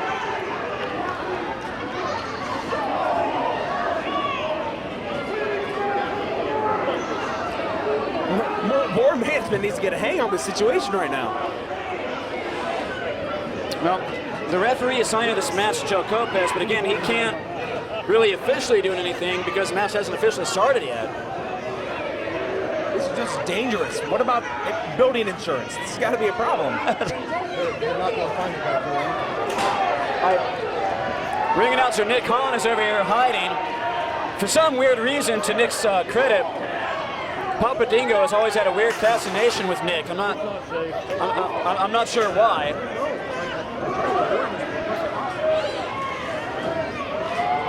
Finally, Tanu is in the ring. Here comes Chris Hall. This match will begin. And now the match starts. Finally, now the match officially starts. Hooks grabs the leg of Chris Hall. Hall has Hooks by the ponytail. This could be interesting. Hooks is trying to beg off Hall, who has him by the beard. There you go, Chris. There's not a person in the arena who didn't like that. Oh, wow. A spin wheel kick from the over 300-pound Tanu. That was amazing, ladies and gentlemen. I remember back in the mid-90s, someone who really kind of specialized in those spin wheel kicks was a cruiserweight from Germany by the name of Alex Wright. Alex Wright weighed, a little bit over 200 pounds. Tanu was over 300, probably close to 400 pounds, and just did a spin wheel kick. Meanwhile, they just made a wish on Chris Hall. Papa Dingo in the ring now, pulling back on the bridge of the nose of Chris Hall. Just keep in mind how big Chris Hall is, how tough Chris Hall is, and they've got him down on the mat. Yeah. Roots is they're no laughing matter. A gigantic headbutt there from Papa Dingo. Now sends Hall into the corner. Here comes Dingo. Oh, jeez. A big avalanche splash right there by Dingo sends Hall down.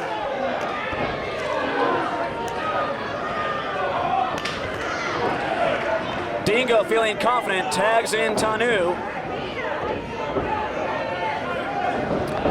Rips Hall into the far corner. This is where Roots is dangerous. They're dangerous individuals by themselves, especially when working as a cohesive unit. Oh, wow. And running cannonball, there it is. That's a signature double team there that I've seen many times from Roots as they've traveled all around the Midwest Wrestling. When they wrestle together as this tag team, they get an opponent down in the corner and then they ragtag them. They both take their turns, smashing their opponent in between their own bodies in the turnbuckle. I think right now they're toying with Chris Hall. Hall able to kick out right there, much to the surprise of Tanu. Hall now crawling over to the ropes, but he's not going to find any relief. Tanu raking away at the face. Sherman Tank now trying to get into the ring. It's that numbers game with hooks out there. Yeah. It keeps coming back.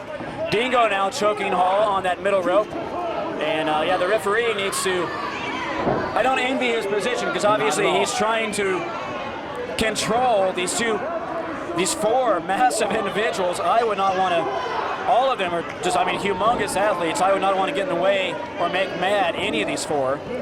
You have to wonder if Roots even want the tag titles the way that they're just hurting that company. Yeah, actually I agree with you, and that's a very good point. It could be that they're not even interested in the gold per se, that they're just interested in inflicting pain. A leg drop there, right between the uprights, so to speak. You almost wonder if Roots just want to hurt people, but it's Hooks who wants the tag titles. I would agree with you on that. I think it's Hooks who wants the gold, and Roots, I don't think, I mean, I'm sure they don't mind being champions, but I agree with you. I think they just like inflicting pain and punishment. I think that the titles are almost a secondary thought to Roots. Papa Dingo weighs around 310 pounds, give or take. He's going up top. This could be scary. But Hall is able to roll out of the way. Dingo splats on the mat. Yeah, I think Dingo just took a second too long climbing up there. And that's where Chris Hall capitalized. Now he's got to make it over to Sherman Tank. Yeah, he does. Hall has got to make a tag. He's been pounded this entire match. Sherman Tank, the bigger of the two, and that's hard to believe, is finally tagged in. Here comes the two big men. Wow.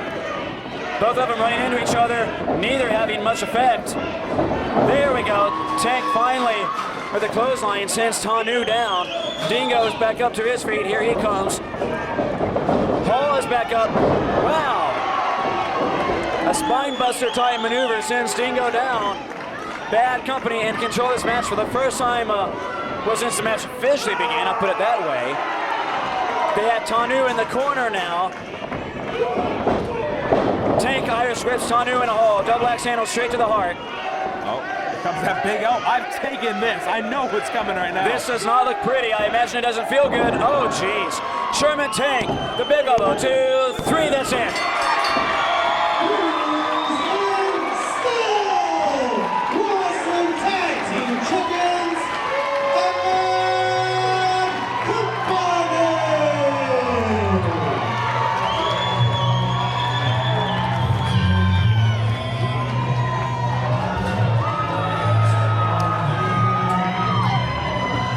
Well, ladies and gentlemen, Bad Company came into this match with the tag titles. They retain the tag titles.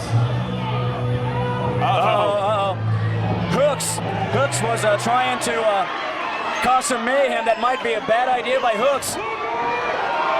Chris Hall asks Hooks again. He might be taking too much time though here. From behind Roots. Chris Hall did take way too long. He should have nailed, I hate to take sides, but Hall should have nailed Hooks when he had the chance. Instead now, they're getting hit from behind.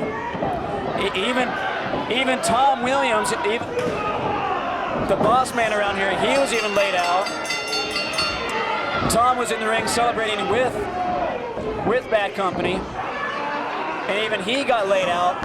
All three of them now are down when you get whacked by a chair. Oh, jeez. Man, that'll do a number to your spine.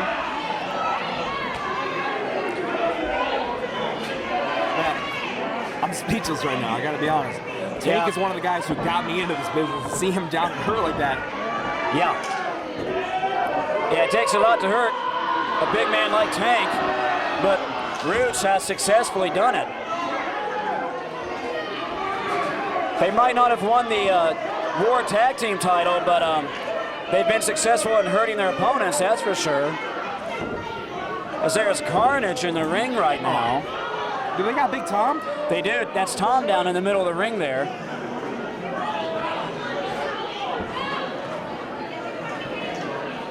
I think they were licking him to see what he tasted like. That was kind of weird, but for Roots, that is actually probably par for the course.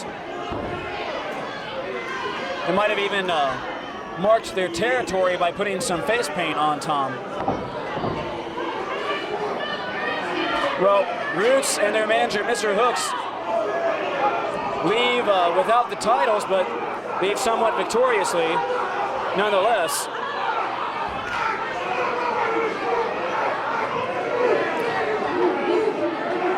This match started with mayhem and it's ending with mayhem right now. That's exactly right. Now Roots jawing with the crowd. My question is, can they even speak English? We might need an interpreter so we know what they're saying. Or maybe subtitles at the bottom of the screen if anyone can interpret. Now they're chasing ring announcer Nick Hahn.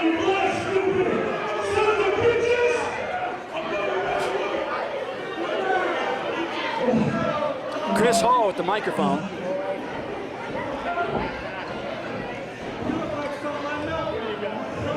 We're sick and tired of all this bullshit. You jump in this afternoon match, you see him, staff, and whatever you want to call me there. I ain't gonna play some of the bitches! Listen to me! Nobody cares about you! Hey, Roots! I don't know if Roots necessarily understands English.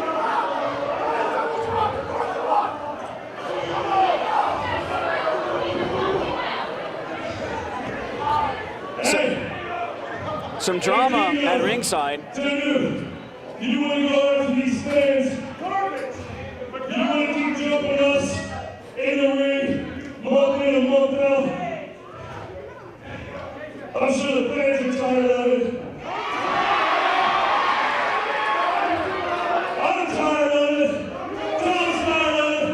And so is the circuit. We've got this big show coming up. And 11 matches a gimmick match. That company loves these fans just as much as they love us. So let it be love the fans in our match. I want each and every one of you to go home and maybe some of the craziest shit you can bring. Because you are going to see bad company taking on Roots and the fans bring a weapons match. That's scary. Chris Hall of Bad Company just challenged Roots to a fans bring the weapons match. Now, obviously, I'm just a commentator, but I don't think I would ever be brave enough to commit to a match like that. With these fans and these four men, what could happen? Hey, hold on, fellas. Hold on, fellas. You fucking shouldn't kill me. So guess what? We're gonna do it this way. See, I know who's behind all this bullshit. Ricker Blackheart. And I know you're nothing but a crony. So we're gonna do it this way. I told everybody that we was gonna blow the roof off the building next month. And I'm actually gonna do something that I haven't done in a very, very, very, very, very long time. It won't actually be Bad Company versus Roots. It's actually gonna be Bad Company and me.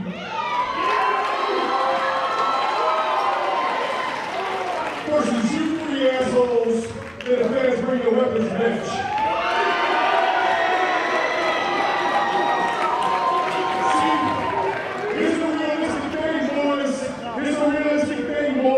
Listen up real good. I'm willing to die for this company. I'm willing to kill you. I'm willing to shed blood for this company. So guess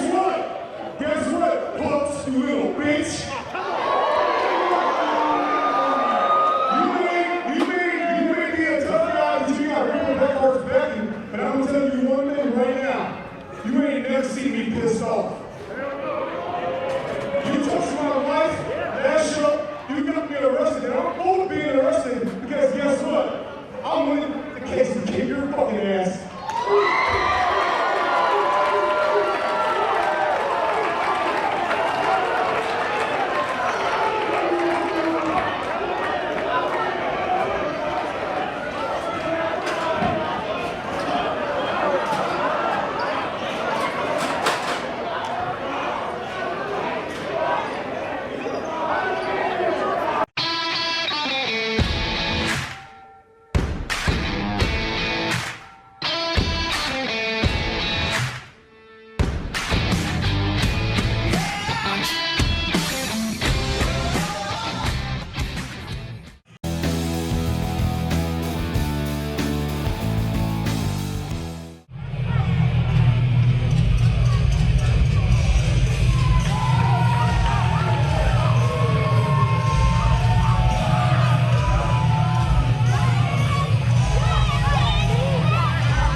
Well, ladies and gentlemen, it is time for the main event of Wrestling and Respect's Lights Out here at the UAW Hall in Lima, Ohio.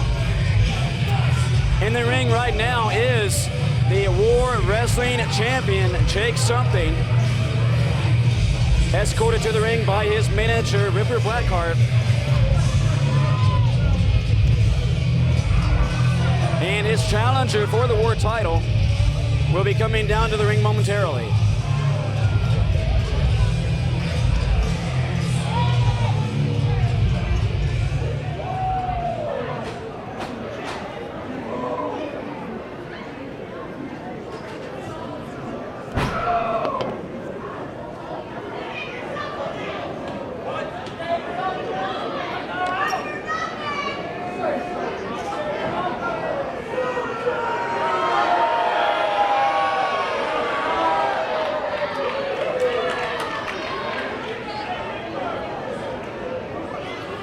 Well, the ever confident Jake Something in the ring. If you look like that and compete like that, you should be confident. But the problem is, like I keep saying, I feel like I broke a record by now, but it's the dirty, it's Ripper Blackheart. Well, I think what you're saying is there's a difference between being confident and being cocky. Yes.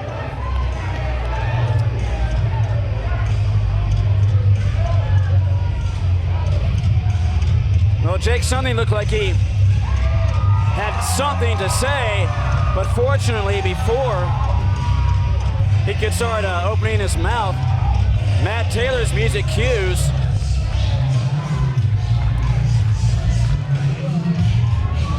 So Matt Taylor coming down to ringside, but bear in mind, ladies and gentlemen, this will be Matt Taylor's fourth match of this evening. He was involved in a gauntlet match earlier. I just want you to know this is the last chance you have.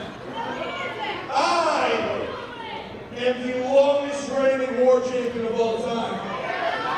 That means I carry this company on my back. That means that when I defend this title and when I take it home with me, I ain't never coming back. I'm taking this title and I'm retiring it officially. I'm going to burn it, and I'm going to watch this company burn to the ground. So there's not going to be any anniversary show. There's not going to be any war title. There's no more lineup. Because I am. Good thing he's not conceited or anything. Yeah, I don't even know what to say. That was ridiculous. He's going to do that to his company? Is your man of the evening, and it's for the War Wrestling Championship. To be fair, if anyone could, it'd be Jake something. First, standing to my right is the challenger. He weighed in earlier today at 183 pounds. Please welcome the challenger, the Dark Star, Matt Taylor.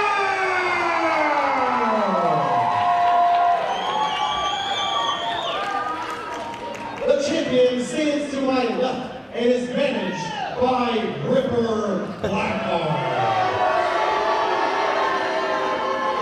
Representing the Dirty, he is the reigning, he is the defending, and he is the longest reigning War Wrestling Champion, Jake Something! You know, I'm really surprised Nick Khan has never busted a blood vessel. Popped a vein.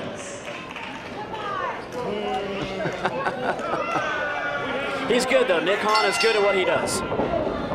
Jake Something immediately powders up to the outside. I'm kind of surprised at that. It's because Matt Taylor is also good at what he does. That's true. Right now, Taylor giving chase. Ducks a clothesline. Something does not duck that clothesline though.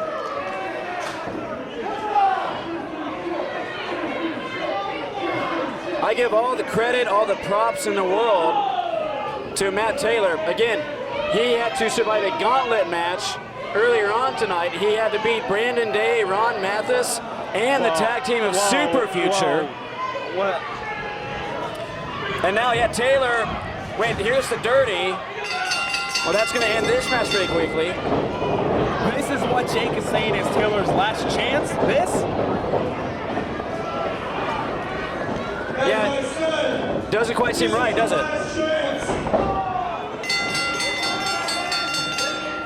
And it looks like you failed. So I'll be taking. Are you listening to me? The Dirty. So I'll be taking that title with me. And we're ever coming back. The Dirty putting the boots right now to Matt Taylor. Hey, you got something to say? Huh? Taylor never really had a fair chance at this. Oh, you're nothing, you little bitch. Well, now you know what Taylor thinks of Jake Something. Although right now he's at the mercy. Oh, wow. Yeah, Matt Taylor just got planted. He's at the mercy right now of the Dirty. 4-on-1. The Dirty definitely not generating much applause from the fans here at ringside. And with attitudes like that, I don't blame the fans. In fact, now the fans are chanting, "You suck" to the Dirty. I think they were really looking forward to a good match between Jake Something and Matt Taylor, but it appears we're not going to get it. This isn't right, man. No, it's not right at all. They've picked Taylor up. They toss him to Something. Taylor's just helpless right now. As Jake Something gloats about his superiority. Well, I guess if they were trying to make this, then he's gonna leave, never come back. Well, as long as they left the title here, people probably wouldn't care if they left and never came back. It says he's taking it though. I hope he doesn't take it. If he does take it, Tom can always order a new belt though, right? I'm not done having fun yet. What's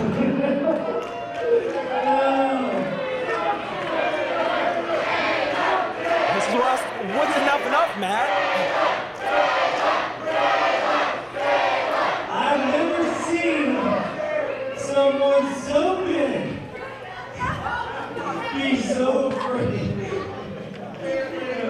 Come on, get in here and give me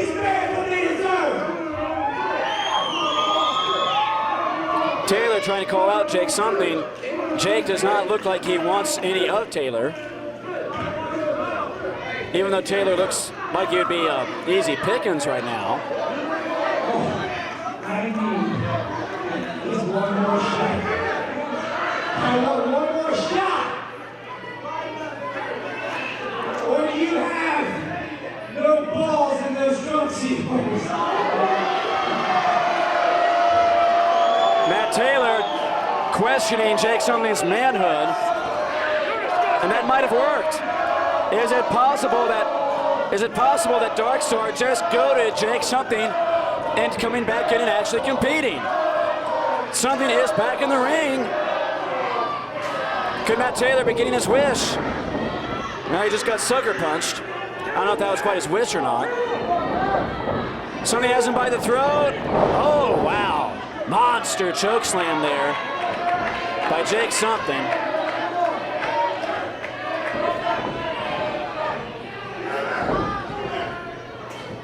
You want another shot?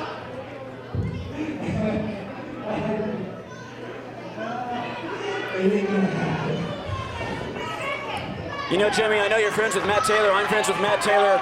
But one asks the question right now whether he's being brave or stupid. I don't know if I agree with this. His Taylor's never say die attitude right now is causing him a lot of pain and misery. Is it courage or stubbornness? Good question. Very good question. Right now, Taylor appears to be out in the ring. Something standing over him, tapping him on the forehead with a mic. Hey, guy, we'll give you one more shot. How about this?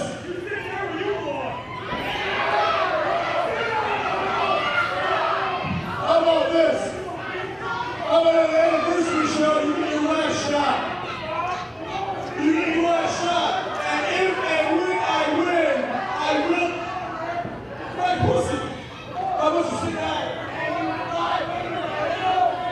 Jake something now jawing with the fans, letting spectators at ringside get into his head. If and when I win, I take that belt with me, and no one here sees it ever again. That is next month. That's not tonight. Tonight, we do something like different. Tonight, we beat his ass. Well, the Dirty looks like they're going to try and take Matt Taylor out before he has a chance to fight next month. A big clothesline there from Brandon Edwards. The numbers, The Dirty putting the boots now to Taylor. Nothing the referee can do, really. It's Super Future. Wait a minute. Here comes Super Future with chairs. Super Future, don't forget, Super Future was basically screwed over earlier on by Ripper, Blackheart, and the rest of the Dirty. You know what they say about revenge, it's a dish best served cold. Looks like Super Future might be on the side of Matt Taylor now. I think they're just on the side of against the Dirty. Quite possible.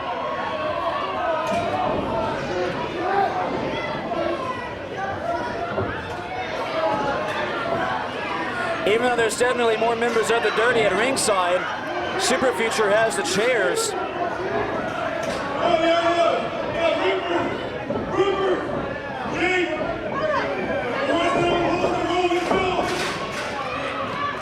If you thought y'all was gonna pull one over on Super Future and get away with it, you wasn't thinking.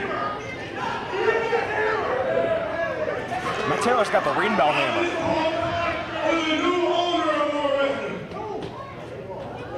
They had a new owner. And he did, check this out. She's willing to put her ownership stake in war on the line against Ripper Blackheart's hair. Wait, did I hear that right? Christine is willing to give up ownership if Matt Taylor loses. I don't think it's Matt Taylor. I think we're setting up another challenge. This is what we're gonna do. At the war anniversary show, it's gonna be Over Cruz. It's gonna be Xavier Walker. First 9:30 or 30 light or whatever formation is all we come up with. And that's stringy, breezy. Oh, man, God has hair. It's coming off your head, son. You're right. This is a. Let me introduce you to the person who's going to make sure that the dirty goes down. The new owner of War Wrestling. The new owner of War Wrestling getting ready to come out the door.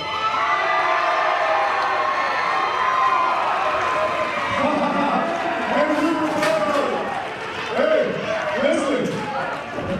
I may be born, I may be stupid, but guess what? I ain't that damn stupid. So guess what? I signed up for the ownership to Christine Myers. But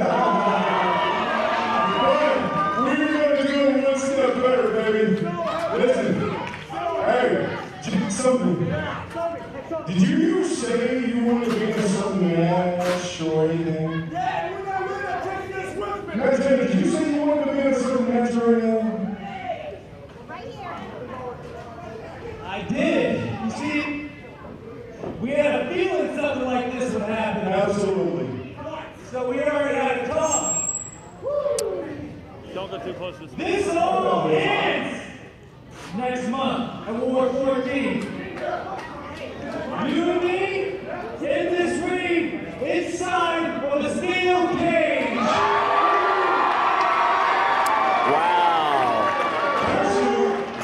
Warfare match. We're gonna wrap our wire around the top of the cage. Nobody gets in. Nobody gets out. That is huge.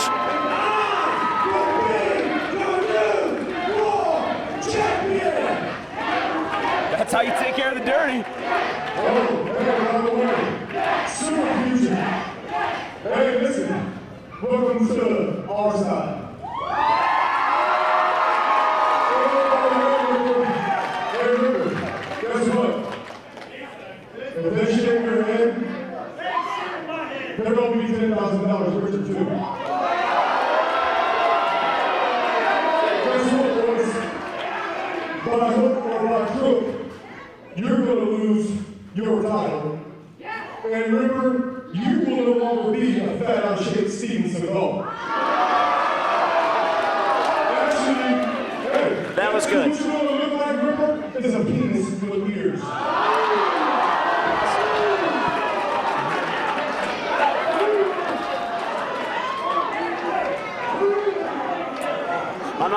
I know I get paid to talk and commentate, but I'm not sure what else I can say after that one. But that is next month. And tonight, I feel like fighting.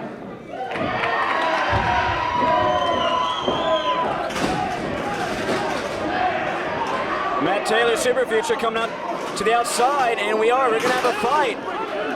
This isn't a wrestling match. These guys are just going to go at it. It's going to be a slobber knocker. These guys are just going to go at it. It's not going to be very scientific. Oh, wow.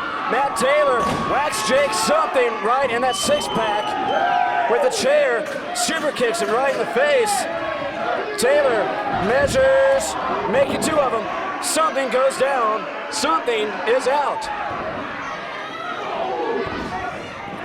So next month at War 14, a cage match between Matt Taylor and Jake Something for the War title, and apparently a tag team match with the ownership of War on the line if Christine's team loses, and Ripper Blackheart's hair on the line if his team loses.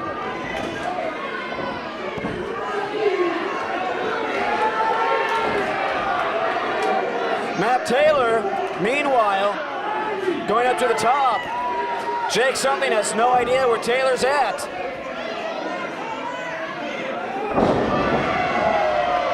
And now Something doesn't know where he's at either. Matt Taylor can hit that double stomp next month, we're going to have a new world champion. That's exactly right. Just like that.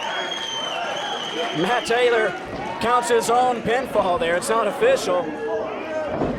Although the gauntlet has been thrown, the balance of power here at Wrestling and Respect could be shifting.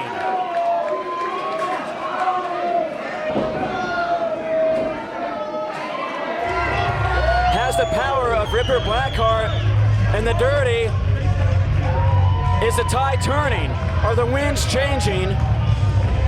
And is the balance of power shifting here at Wrestling and Respect? There's only one way to find out, ladies and gentlemen, and that is next month at War 14 here at the UAW Hall in Lima, Ohio. For Ripper Blackheart and for my other broadcast partner, Jimmy Shane, I am Jimmy McDowell, saying so long for now. Thanks for watching.